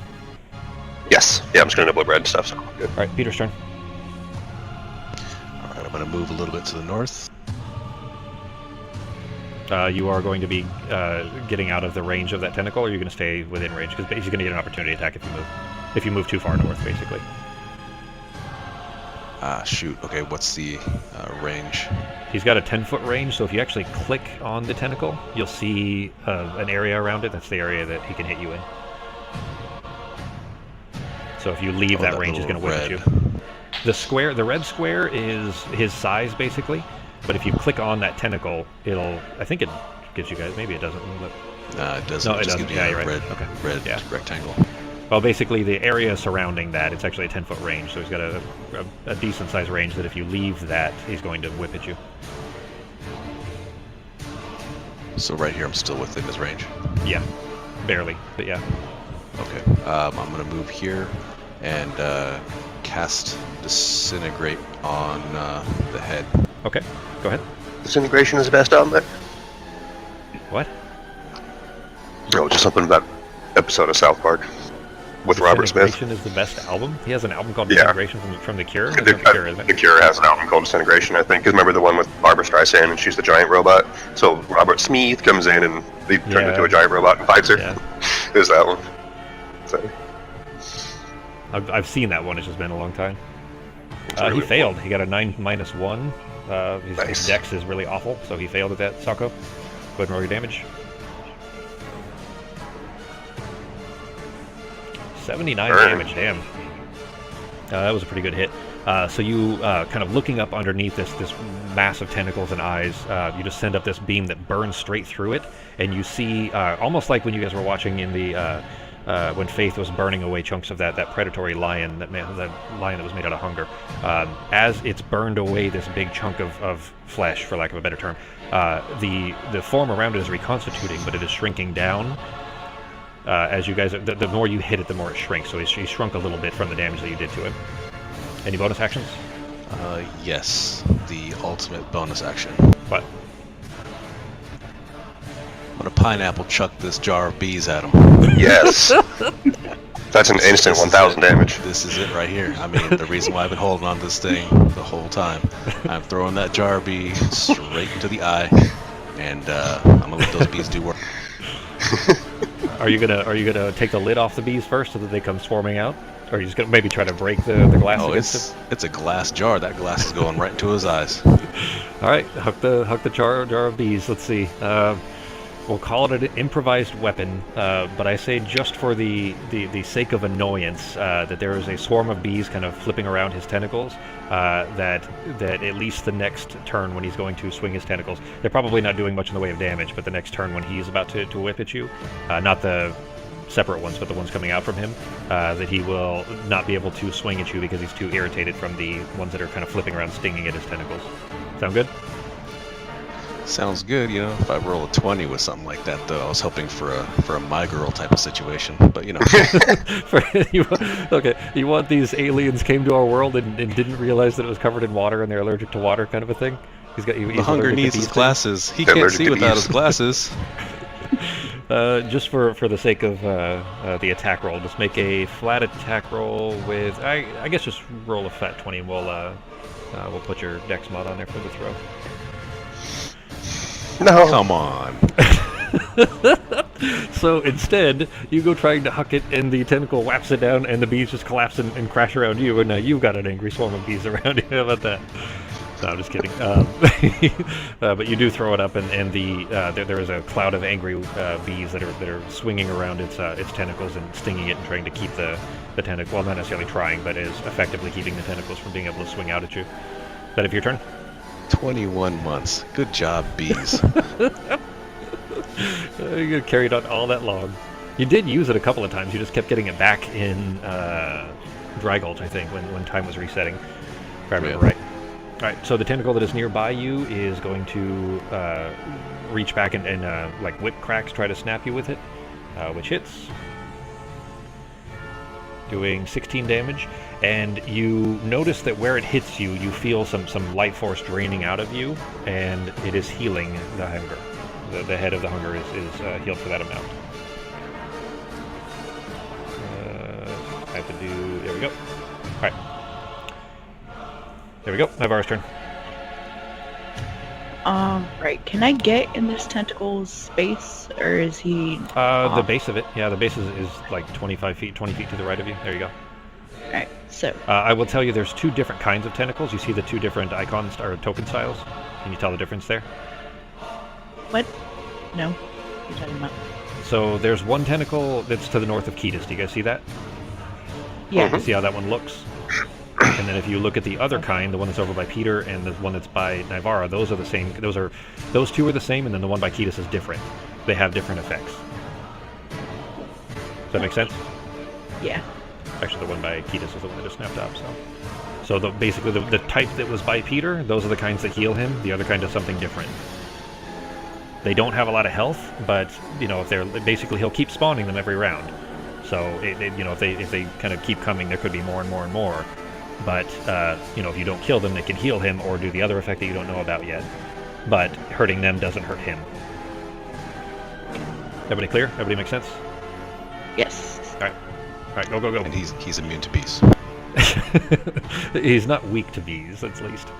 He succeeded, it looks like. 11 plus 5 is 16 versus a 15, so he succeeded. Dang. Alright. Yeah, your DC isn't very good on the Oh, elementals, no. I guess, so. No, it doesn't take damage, right? Or is it half? Correct, no, it doesn't. For whelming, it doesn't. No. That was the one that you just read. That's right. Alright. So what was he at before that? Because that would have killed him, but... I don't know where he's at.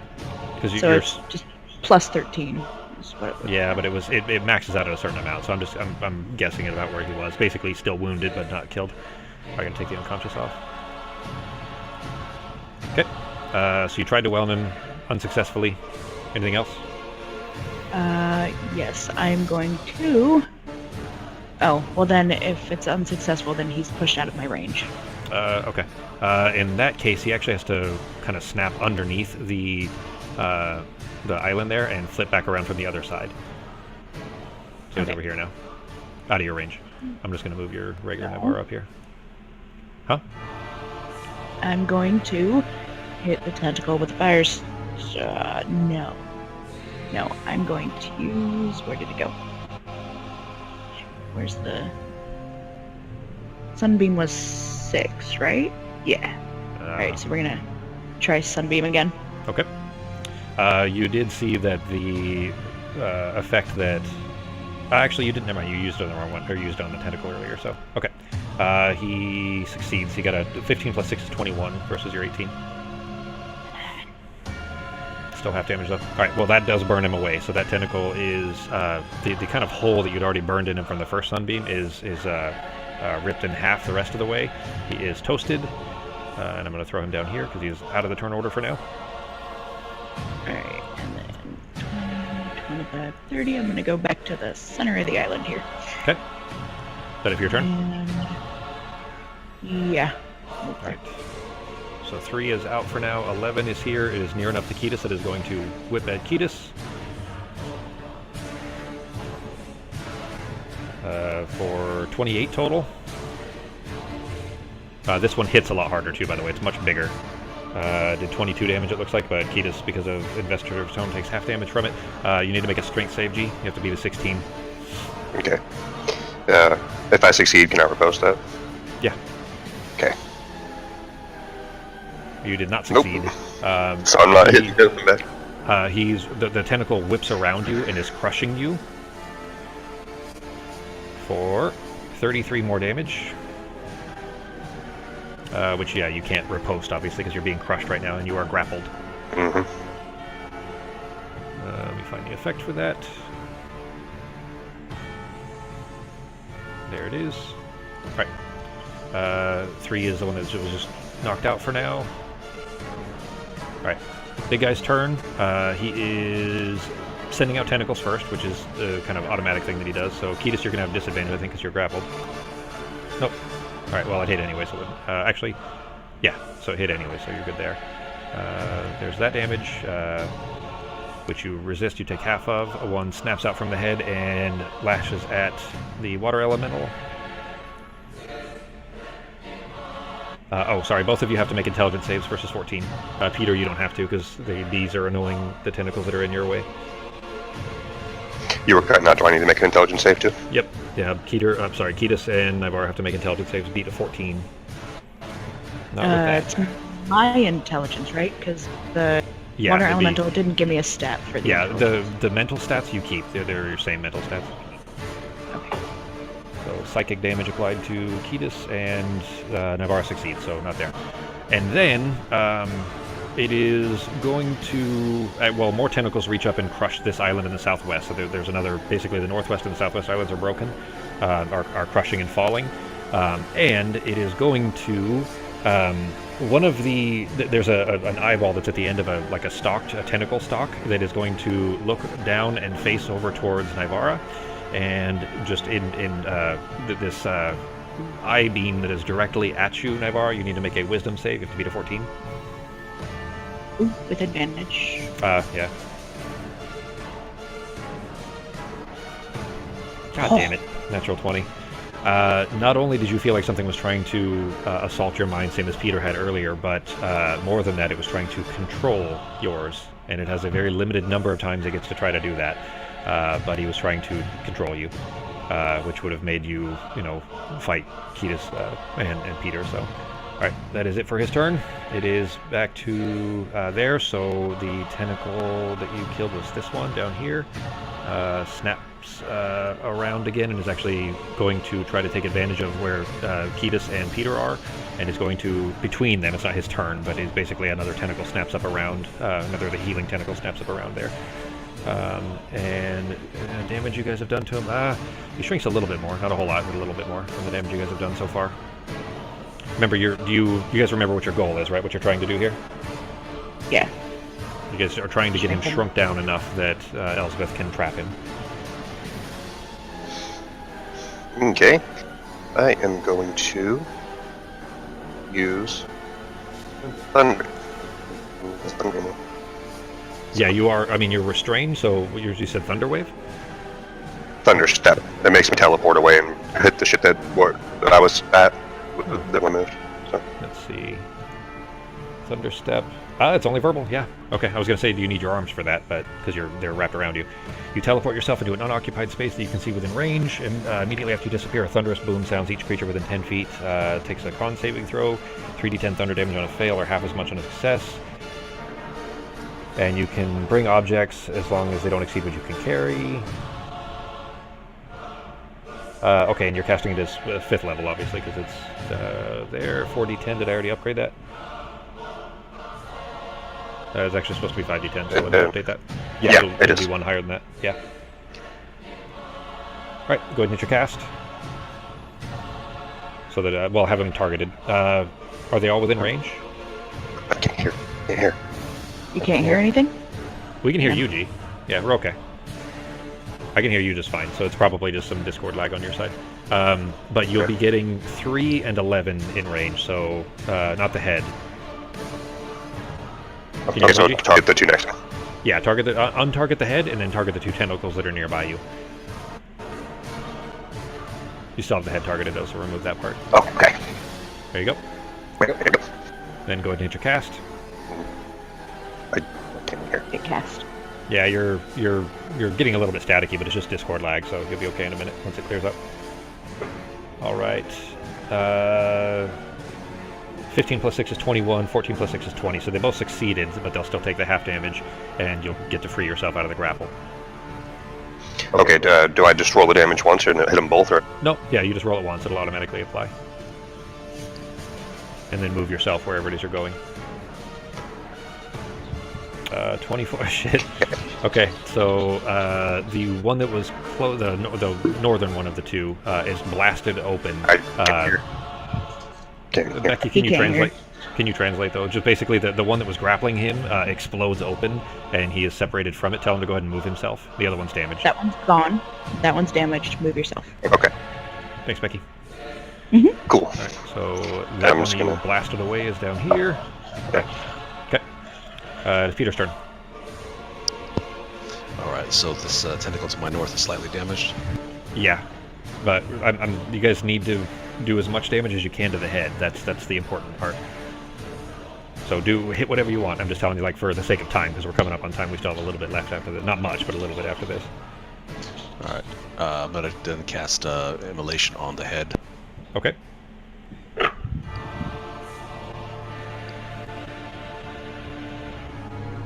You still have the tentacle targeted as well. What's Immolation? Does it hit an area or anything? No, it's just a single person. Where is that? What level is that? Level 4, I think. All right. 5, sorry. Okay. Are you going to upcast that, or does it not have the option? I'll just keep it at 5. Okay. All right. It's failed. It got a 12 minus 1 is 11, so it failed. Go ahead and roll your damage. Okay, doing 22. So a little bit more burning. Doesn't shrink very much. It has a lot of HP. It's like you guys are going to have to throw a lot at this thing to get it knocked down. I'll just tell you, it's at 168 total damage to it, and it still has a long way to go. So keep that in mind. Bonus actions? Yeah, I'm going to start nibbling on that bread again. Okay.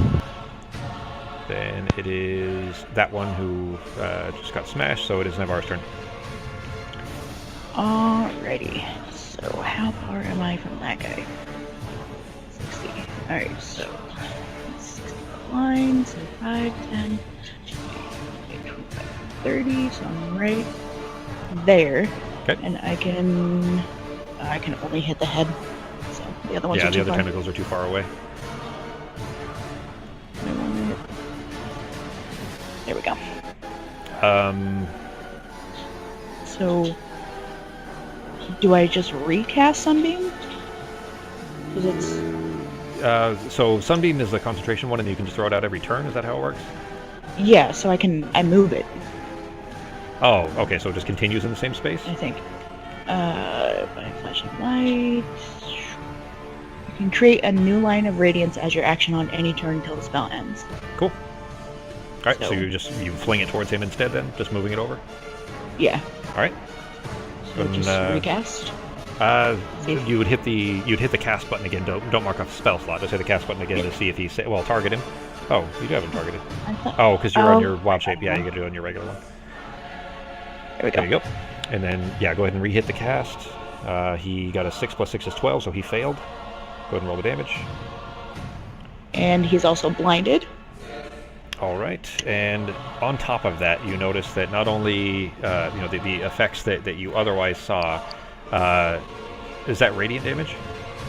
It is. Yes. So he actually takes... That hurt a lot. That's how I'll say that.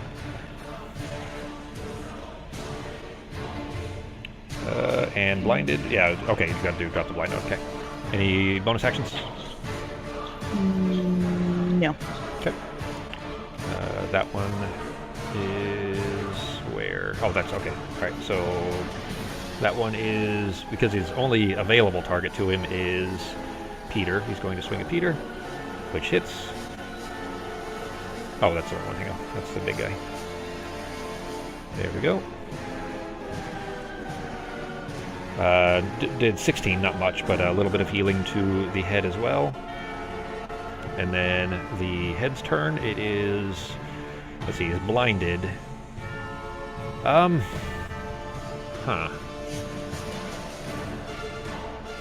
Since he can't see what he's doing anyway, I think that you guys are boned.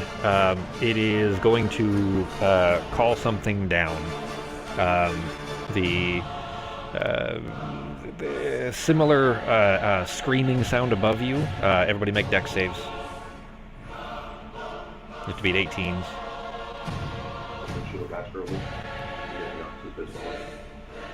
I can't hear you, G. Are you muted? Oh, that's fine. Is Just heads up, muted. masterable or not? No, this is an AoE effect. Okay.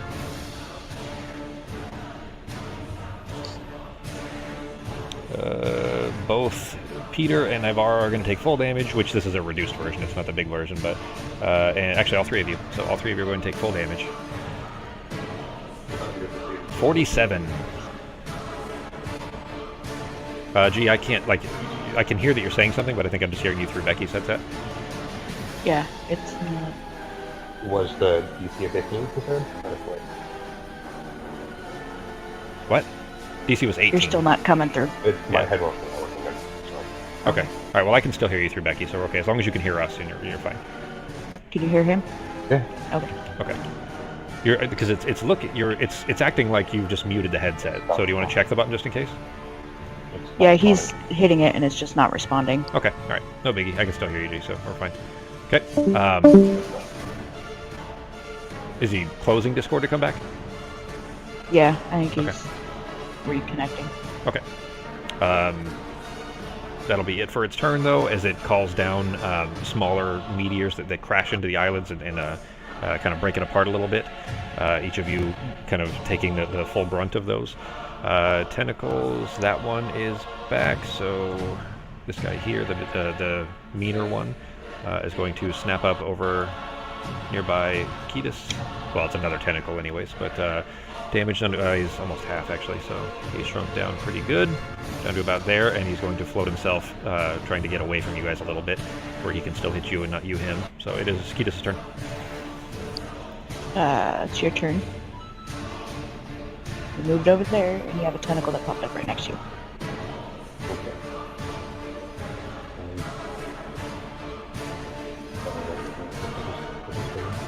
Here, put mine on real quick. No, it's fine.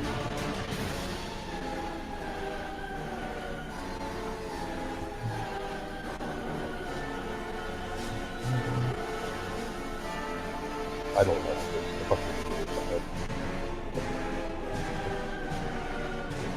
Go ahead, G. I mean, I can see what you're doing, so go ahead. It's going. Yeah, that's fine. Yeah, the computer's lagging. Okay. I'm guessing because yours is fine, Becky, it's probably... Well, no, is yours is on wireless too? Mine's connected. Are you on the stuff downstairs? Don't change it if he is, because it'll break Fantasy Grounds. Alright, 3 hits, G. Go and roll damage. 3 hits. Yeah, I'll put it on.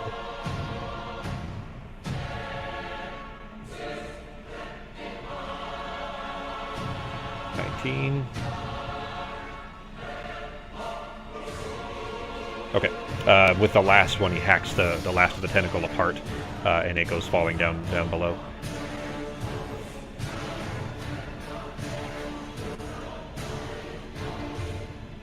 Okay. Peter's turn. Sorry, I'm trying to fix this radius thing. You got a 50-foot circle right now, 50-foot radius. Yeah. What are you trying to do? It seems like it's too big. Because each square is supposed to be 5 or 10, right? Yeah, but it's a 50-foot radius, so it'd be a 100-foot diameter. Okay, because I'm going to cast Meteor Swarm, and that's a 40-foot radius. Okay. So, yeah, what you have there is 40, that's right. So you just move that wherever you want it to be. Alright, that's going to touch all of them, right? No. It'll get one tentacle in the head. The other tentacle, you can't really get a circle that would get them and not you and Ketis in it. But you can get one. The tentacles aren't very strong. They burn off real quick. They just snap right back. Just new ones kind of snap back up and around. So that your real goal is to kill that head. Don't worry about the tentacle so much. If you want to, I mean, you can get the tentacle in it too, but don't worry about getting the third one. All right, cool deal. I'm gonna go ahead and cast my Meteor Swarm, level 9. All right. And then if I use a critical on this one, it's what is it? Double damage? Yep. If you use your 20 from your portent, you mean? Yeah. Okay. So I'm gonna use my 20. Okay, go ahead and then, well, put the cast on, or so have him targeted. Have the tentacle number 10 and the head targeted. Okay, you got him. All right, there you go. Yeah, there you go. Now you're good. Go ahead and hit the cast. So one of them got a 17 minus 1 is a 16, so that fails, and the other got an 8 minus 1 for a 7, so they both fail. So go ahead and roll the damage.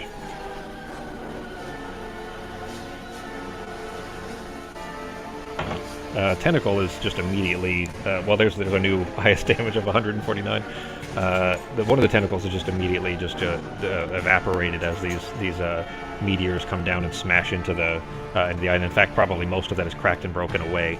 But one impacts the head square in the middle of it. Oh shit, that'd be almost 300. It would be 300, yeah. No, 258 or 298 rather. The last impact, though, where the meteor smashes into the head, it explodes, and there's almost none of it left. This thing is burned down to just the tiniest little form. Like it's still bigger than you guys, but it is very, very small.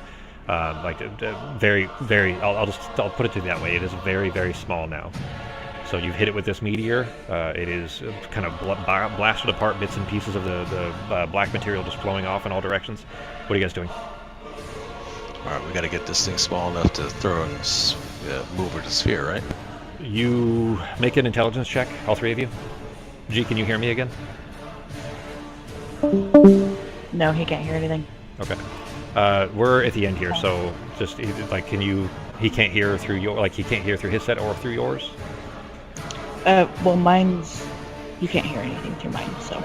Okay. I'm trying to hear him now. So check or is it? Check.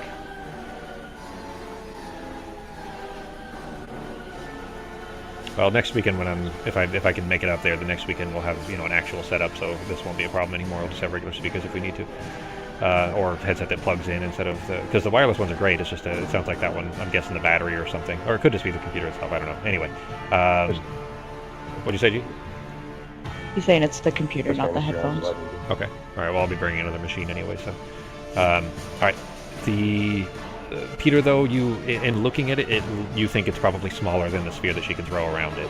Because the sphere, she could throw a very large one. It's just the bigger it is, the harder it is for her to channel. But you think it might be small enough now. All right, can we hit them on the Rocky Toggies? All right, so you call down over them then? Yeah, let them know that we chopped them down pretty small. Okay. All right.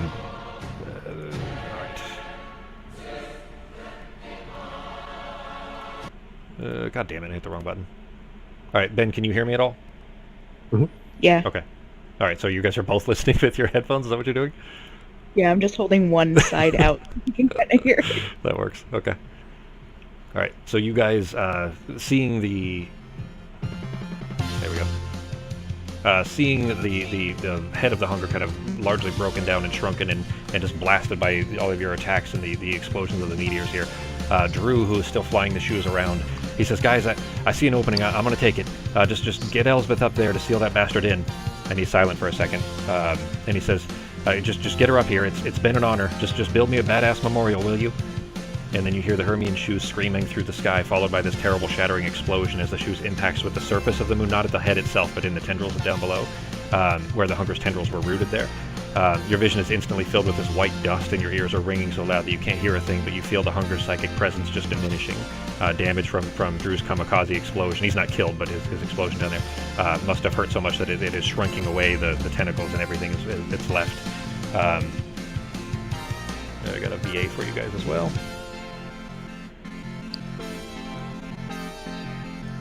There we go.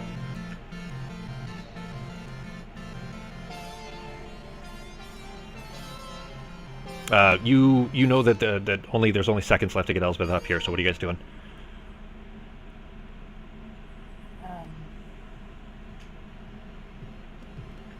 Do I have a spell that'll bring her up? You know, for the sake of time, anyways. But she's like, cause she's has her own, and since she's not having to channel the shield, since you guys kind of are getting her to reverse it instead, she says, "All right, guys, I'm going in. So if I don't make it back out, you just, you know, don't hate me for what I did. Maybe build me a memorial next to our captains, would you?" She says, and like he said, I mean, it was an honor. I love you all. And then in front of you, where this incomprehensible head of the Hunger was kind of bursting and exploding and erupting this black liquid sand all around, you see a flash of blue light, and then you see Madam Director Elsbeth smiling. And as she swings her white oak staff violently out in front of her, in an explosion of this pure white light surrounding her, this glowing translucent orb flares up all around her again, and the Hunger, trapping it inside. You see her shouting from inside the orb, but you can't hear her. And you just kind of read her lips. She's shouting, "Go, go!" You know, again, you can't hear her, but and as the orb and its occupants, the Hunger and Elsbeth, just snap out of this reality, just gone. And then, just then, you realize that the Hunger's tendrils that were shakily holding up these platforms where Drew crashed into it, they're dying. The liquid is beginning to scald away, like pouring out this smoke, the steam almost. And as it evaporates, the islands that you're standing on are about to plummet to the moon's surface, and below you the moon itself is nearly riven in half where Drew crashed into it, exposing the kind of heated, almost magmatic core. The whole thing looks like it's going to crumble into pieces any minute. You need to get out of here. What are you guys doing? I still have a teleport level 7. I can teleport us out. You saved yourself a level 7? Yep, I use a level 8 and a level 9. Okay. So Ketis is a ways from you, and Nivara's even further away, so what are you doing? Guess everybody run together as fast as you can. Sprint. Yeah. Dash. Yeah, you can dash. There's enough distance. Nivara would be able to float over anyway. Yeah, you guys could make it. If you all dashed, you could make it to the center. All right, so you all rush into the middle. Peter, you throw down your runic circle, and immediately you guys snap. The blue runic circle snaps up around you, and you reappear on the surface. Looking up, the sky is filled with a very unique sight, certainly. It's almost beautiful as the moon itself is exploding into this fireworks show of sparks and iridescent twinkling stone. All around you, what remained of the Hunger's chaos creatures are rapidly melting away, and the dead that came to fight them are slowly dispersing, returning back to Crow's Thicket. Jack and Yorith, who've made their way down as well, they were nearby Elsbeth when she teleported up. Arm in arm, of course, they're staring up into the sky in wonder. Alice similarly murmuring. She says, "Then it's finally over, right? I mean, for real this time?" And you have a few peaceful minutes here, without any looming threat clouding the back of your mind, probably for the first time since 110 years before when you guys left your original home planet. And you have quite some time basically just watching this. Probably a good long, maybe 10 minutes or so, before anything happens. Like you're out in the middle of an open field, just southeast of Mist a little ways. But eventually, a presence is felt around you, something of immense, incredible power, just as incomprehensible and unknowable as Lord Crow or the Hunger itself. But either maybe benevolent rather, or just indifferent maybe. But this presence, it feels somehow nearby and not nearby, somehow inside and not, somehow intangible and tangible at the same time, all at once.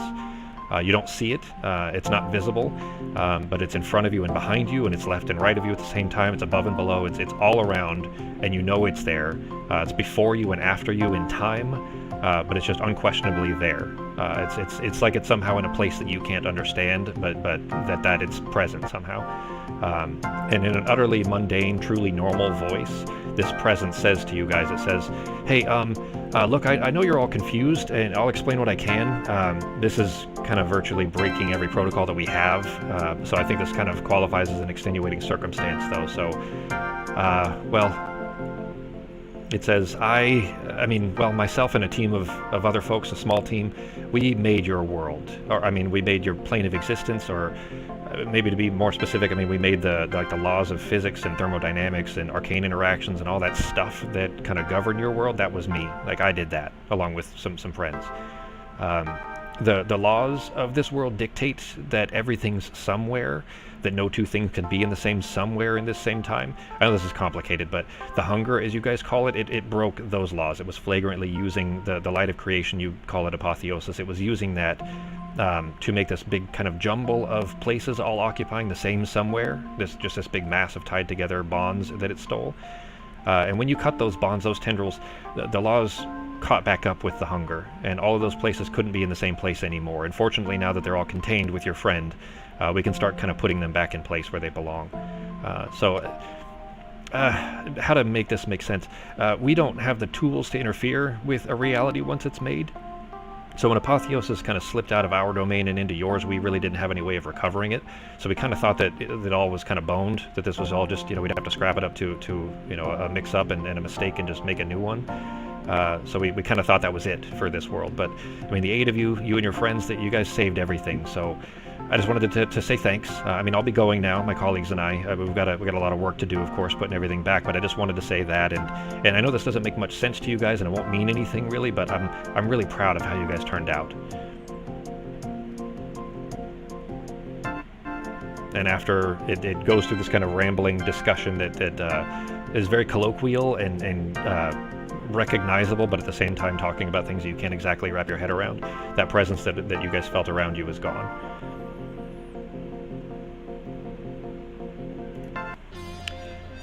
What are you guys doing?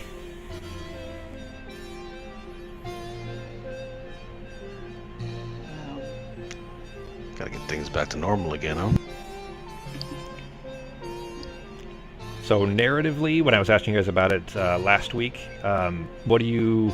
Well, okay, so due to the broadcast that the Dellens Cap, the Cetus, and the baby send out, the world all simultaneously know of your guys' deeds, of what you've done, what it took to end the hunger. There are countless monuments over time that are kind of being built up for you guys all over the world. The most resplendent of which of them is in the capital city of Mist, is to all 8 of you, with Drew and Elsbeth at its center. Elsbeth is gone. Nobody knows where she is.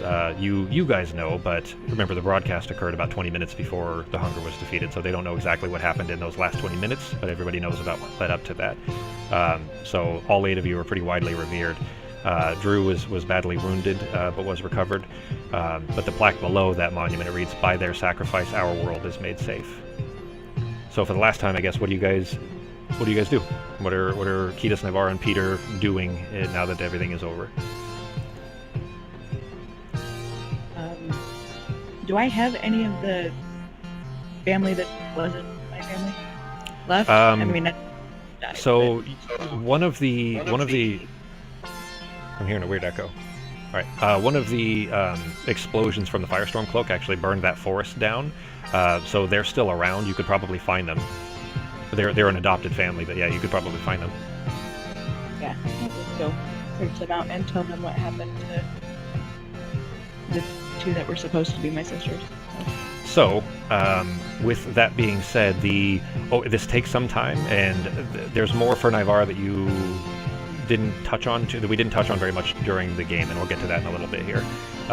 But the things that the hunger consumed, Ketis sent those to the hunger, not knowing what he was doing, but he sent your sisters, your adopted sisters, to the hunger. And while the presence that was speaking to you is kind of dismantling the hunger from inside of the orb that Elsbeth is holding, their people and places and things that it absorbed are being put back in their place where they belong. they're still dead, but their spirits are no longer contained within the hunger, meaning that they've been returned to Crow's Thicket where they belong.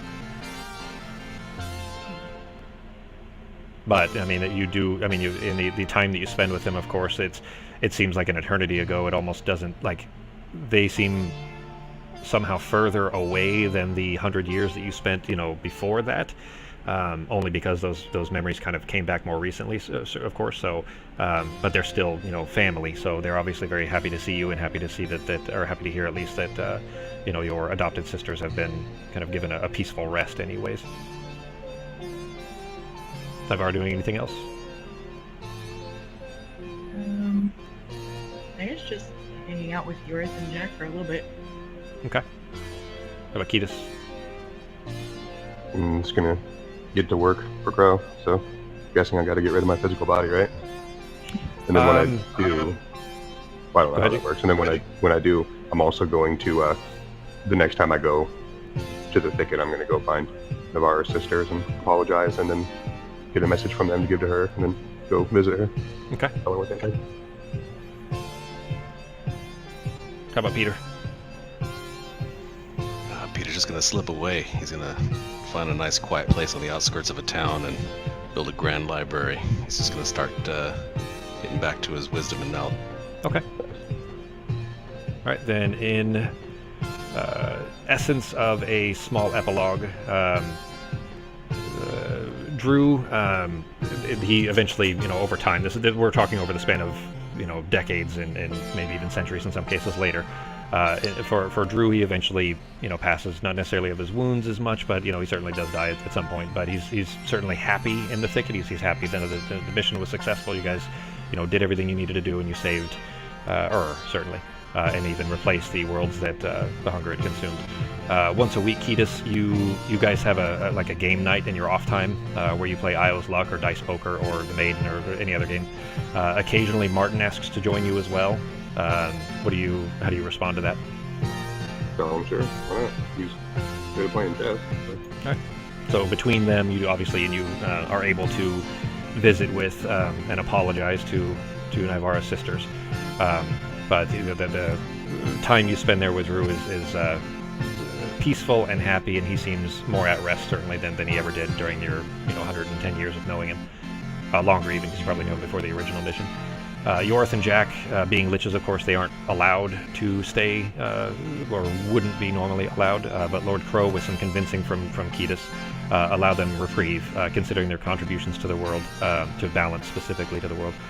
Jack felt dissatisfied with this, though, so he made Yorith agree that allowing such an exception is dangerously close to the kind of corruption that brought the hunger in the first place. So between the two of them, they decide to set an end date for themselves and stick to it. So for 100 years, they roam the world, see every sight, drink everything of unlife that they can, spending as much time with all of you as they can. Kind of a reverse mirror, really, of the 100 years that they spent like fleeing in fear. You guys have a huge celebration at their end, and it's a massive blowout party. Ketis, you shepherd them off to the thicket with happy tears. Alice never quite regains like any full composure. She's a happy person throughout, certainly, but the damages that were done while her mind was still forming when she was still little, they can't really heal.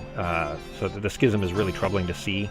And more than once, Peter, you record, we'll get to this in a minute here, but you spend a lot of time writing down things. I'll explain that again in a minute here, but you record tales of a great fiery phoenix that erupts from a sleepy town somewhere and then sails over the world on these big wings of fire. For the three of you, Ketis, Ophelia hangs up her cowl and scythe. Ketis, you absorb her back into Crow's Thicket for her well-deserved rest, and then you take up your mantle as Crow's new champion.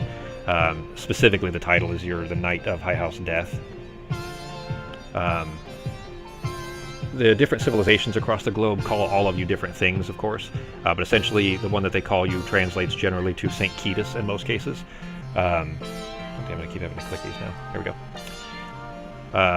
And where death has always been a source of fear and trepidation for most species, passing is made a little bit easier now, knowing that the Reaper that's coming to guide them to Crow's Thicket is one who sacrificed everything to keep them safe. Navarra, your sway over the natural world only expands as the decades and the centuries then pass. The scars that were left behind by the hunger's assaults on this world and others are healed and overgrown, and you slowly come to realize your true nature as an extra-dimensional entity sent to touch those that are outside of the third dimension, or sent by, rather, to touch those that can't see outside the third dimension. I don't want to get too in-depth on that, only because it could become relevant in the other campaigns, or almost certainly will in one of the other campaigns, I guess is how I would say that. The people of Ur, though, they call you many things, you specifically. Some revere you as they do the old gods, and that's not that far off the mark. Your physical form becomes less and less important as your kind of world-shaping abilities become more and more effortless. In various languages, though, they usually call you Terra Naivara. That. Peter, your depth of knowledge is unceasing, and it only grows as time continues. A day comes when time no longer matters for you, as your studies to kind of encapsulate it as much as you can. You've learned to spend whole lifetimes in the span of single seconds, and so your chronicling begins then. In an effort to learn everything there is to know, you begin from your own perspective, writing everything down. From everything. It could have been thousands of years before or millennia after, it doesn't matter. In your office that you've created, which isn't even a real space, this is a space in your mind, you begin recording the events of the world. And that is all events, all places, all times, all creatures, all things. You record them as they happen, and before and after, all at once. The world eventually learns to know of you as Peter, the Sage of All Knowledge. They call you Shasta.